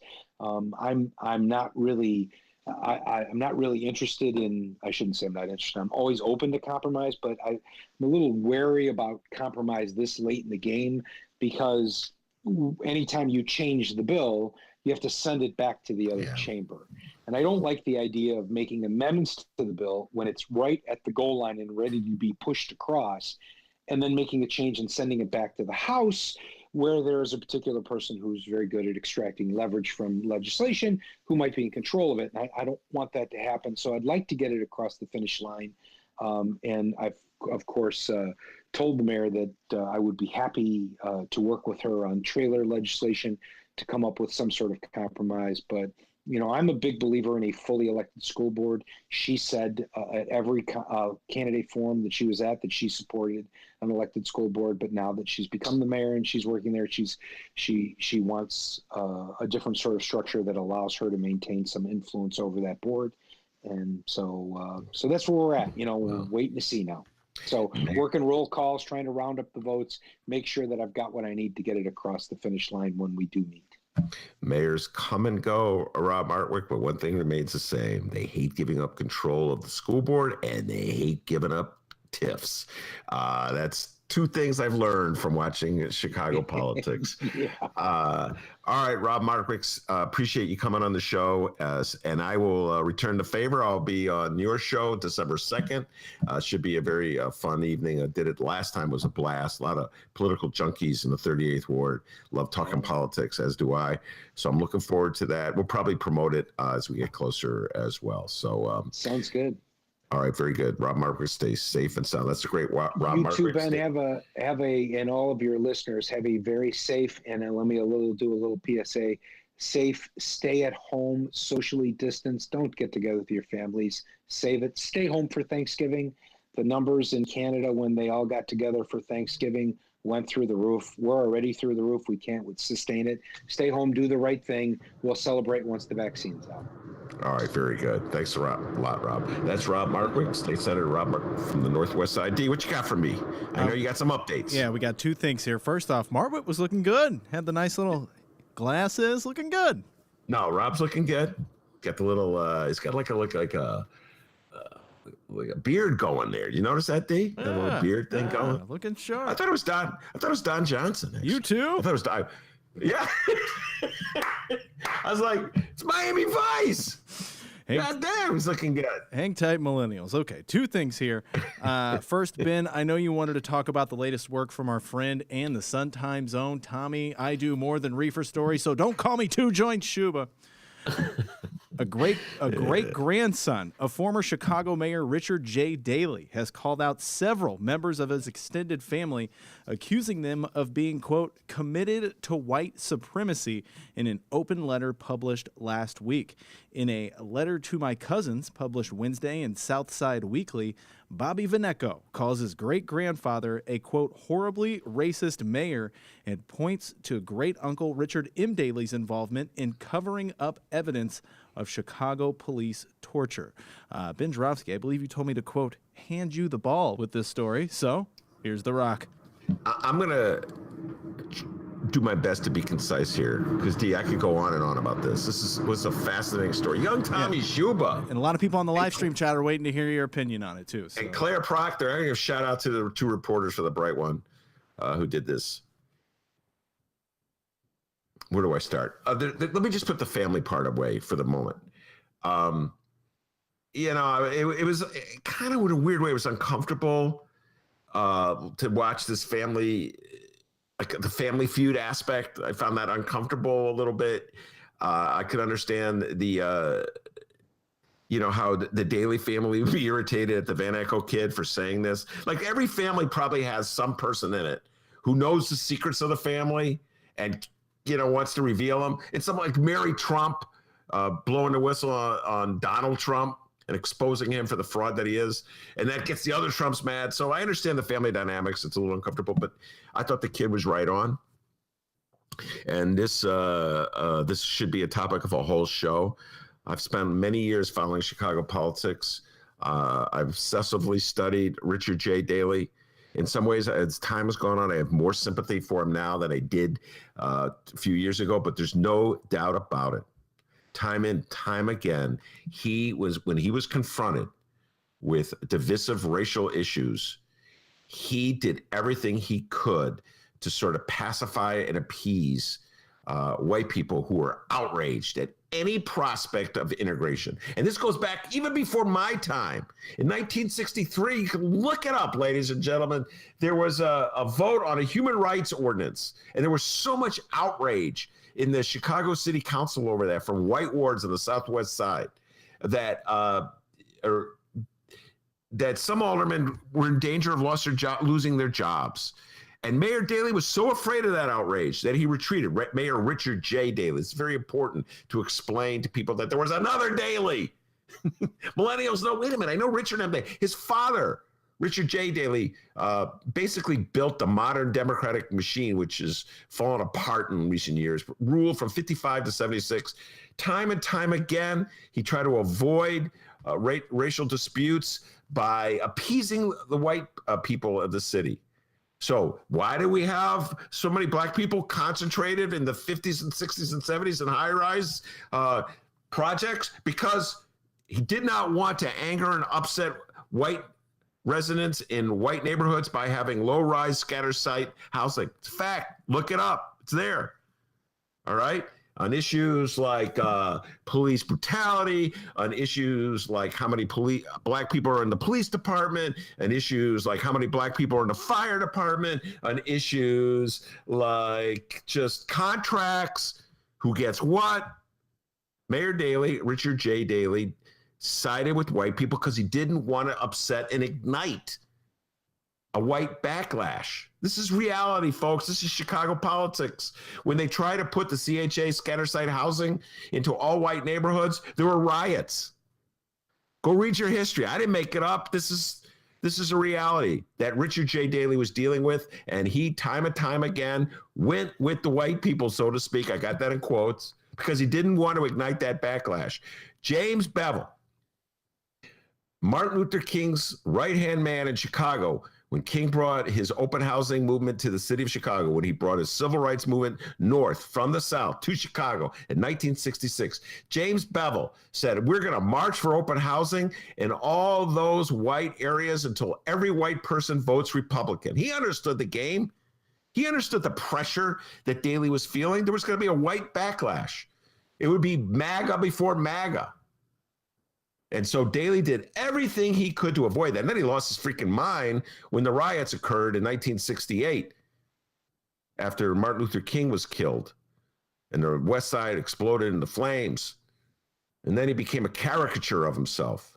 So you go on and on about how his career ended. But this was the conflict that he faced. And more often than not, he made the wrong decision, in my humble opinion. He ignored the Leon Dupreys of the world who were pushing for open housing. He ignored the Al Rabies of the world. He ignored the Sammy Rayners of the world. These are ancient names, these names from ancient history in Chicago politics that I know most of you don't know. But this conflict's been going on for years. And so obviously this Van Echo kid, I don't know how old he is, he'd done a little history. He read a few books. You know, he just didn't believe what they told him at the dinner table. And I can't argue with what he said. You know, I mean, I can see why his uncles might be mad at him. You know, and who knows where he's going to end up in 20 years. You know, I know a lot of kids that started off as radicals when they're 20s and then they're, 30s. And then by the time they're 50, they're voting for MAGA. You get what I'm saying? I know many baby boomers who are in the streets protesting the war, and then they voted for Reagan. They completely changed. So it's possible that the kid will change, and that in 30 years, he'll be defending grandpa. You know what I'm saying? Or great grandpa, whatever it is to him. But where he is at this moment in time, can't argue with him. And what do you think Harold was up against, ladies and gentlemen? Harold Washington, when he got elected mayor in 1983, he was up against this entire history of like white fear and prejudice and bigotry and racism in the city of Chicago and backlash mentality. That's what he was up against. And so why do you think white people in just droves voted for Mayor Baby Daley in 89? What do you think that was all about? Do you think they actually believed it when they said, oh, he's the smartest of them all? I used to have these white liberals, they would try to tell me something that was so preposterous. They were as bad as MAGA people. Oh, Ben, Richard M. Daley is really an intellectual. He loves books. He loves pictures and paintings.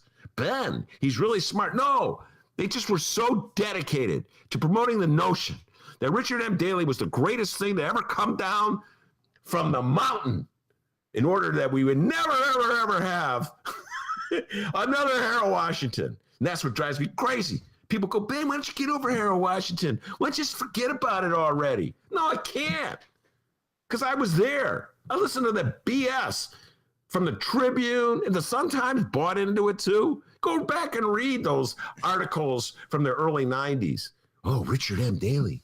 What a wise man. Oh, Richard M. Daley is going to calm Chicago. Oh, Richard M. Daley, there will be no chaos in Chicago. Now that Harold Washington is gone, Council Wars is gone.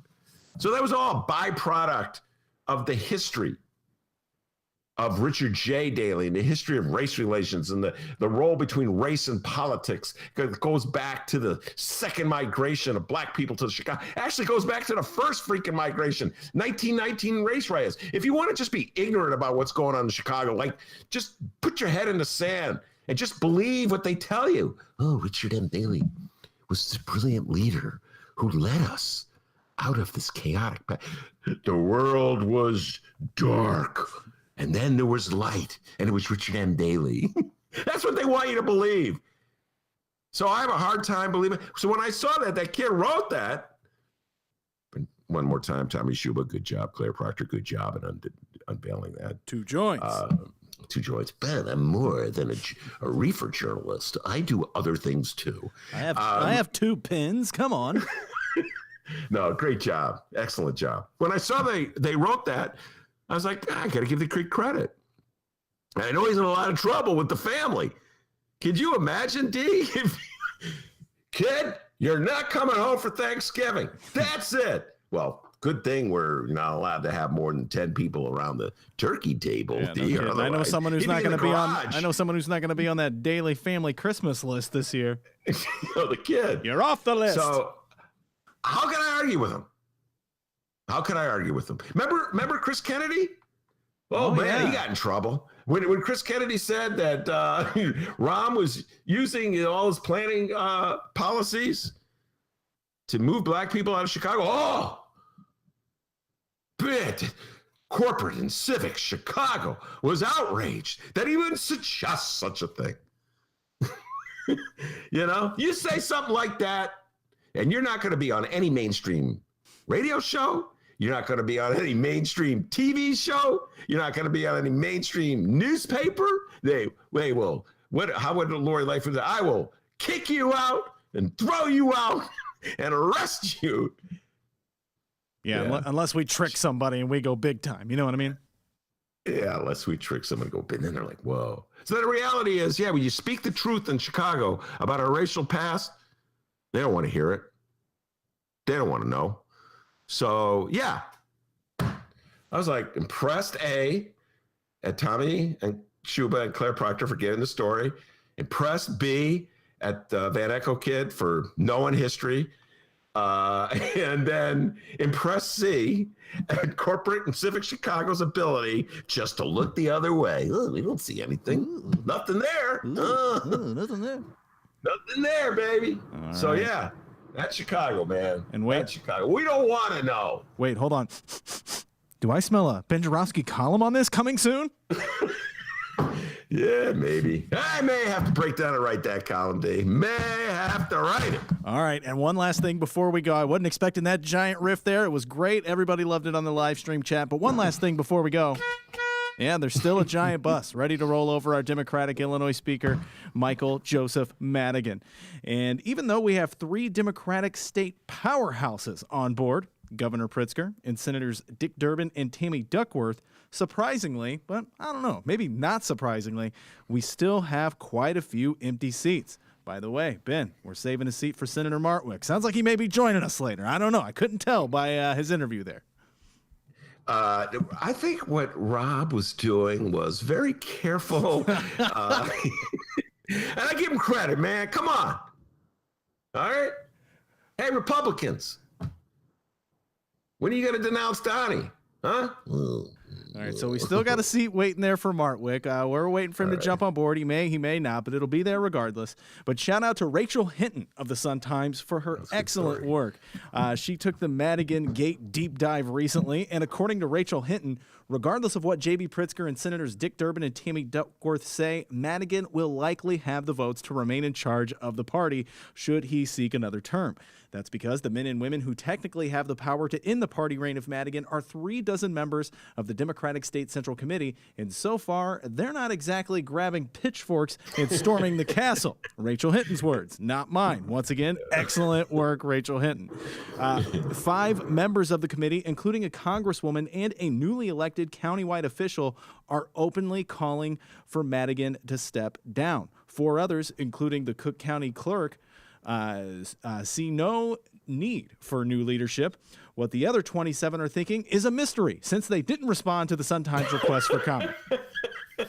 Guys, so that's why I give Martwick credit. At least he responded, huh? This is a great piece, and if you haven't yet, go check it out. But I went and pulled quotes from the people Rachel Hinton actually got a hold of, and we'll read their responses on Madigan, whether he should step down or not, or if they would like to comment at all. So first up here, it's U.S. Rep. Bobby Rush.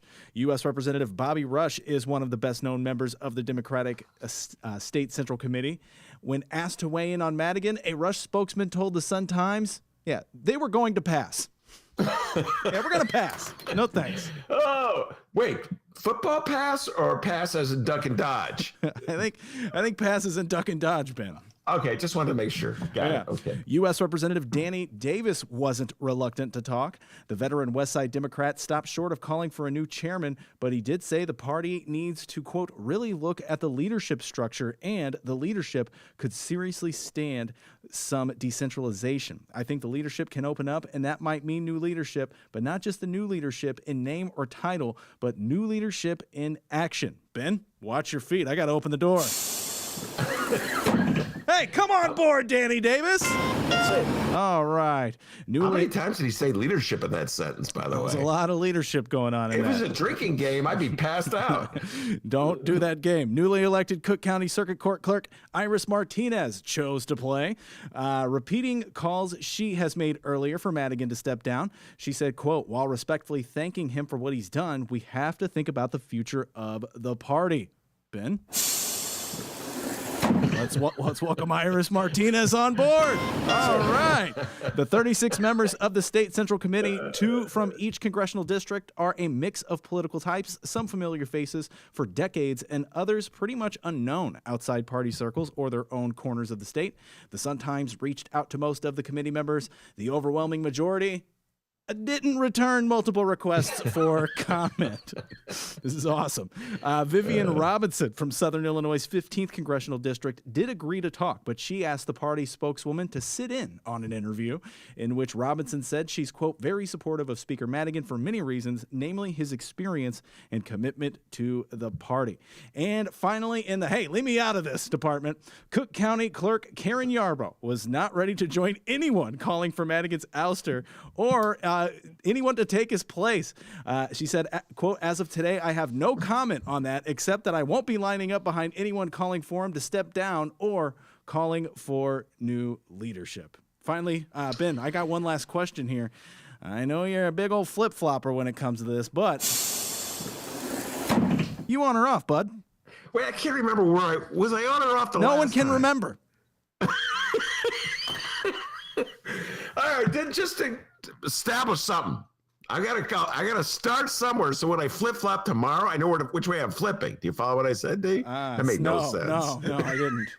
I gotta know what I'm flip flopping from. So I have to make a position today so that tomorrow I can flip flop. Do you follow? And even if you don't, I'm just gonna pretend you do. So I'm like, he must step down. Okay, he's got to step down. Now I gave him an option. He chose not to exercise that option.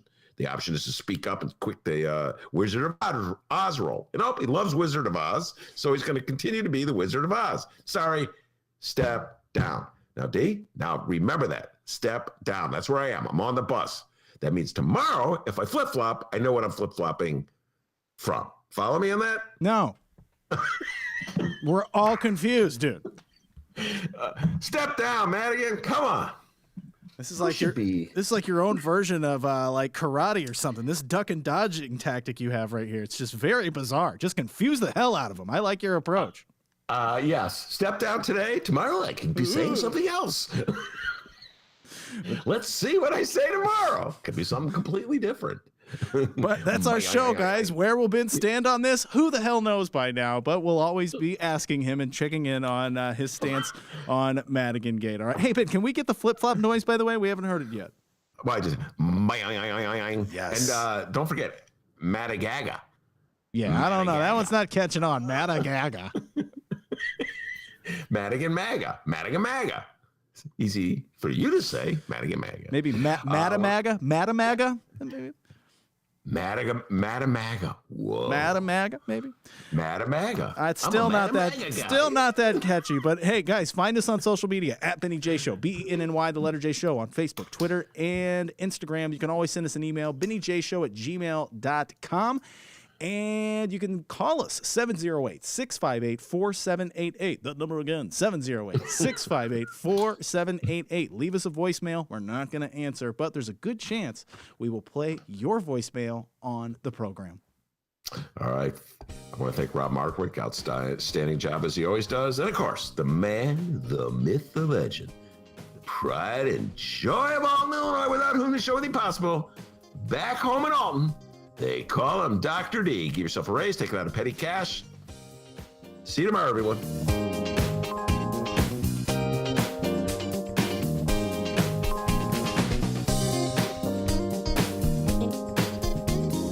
Best concert?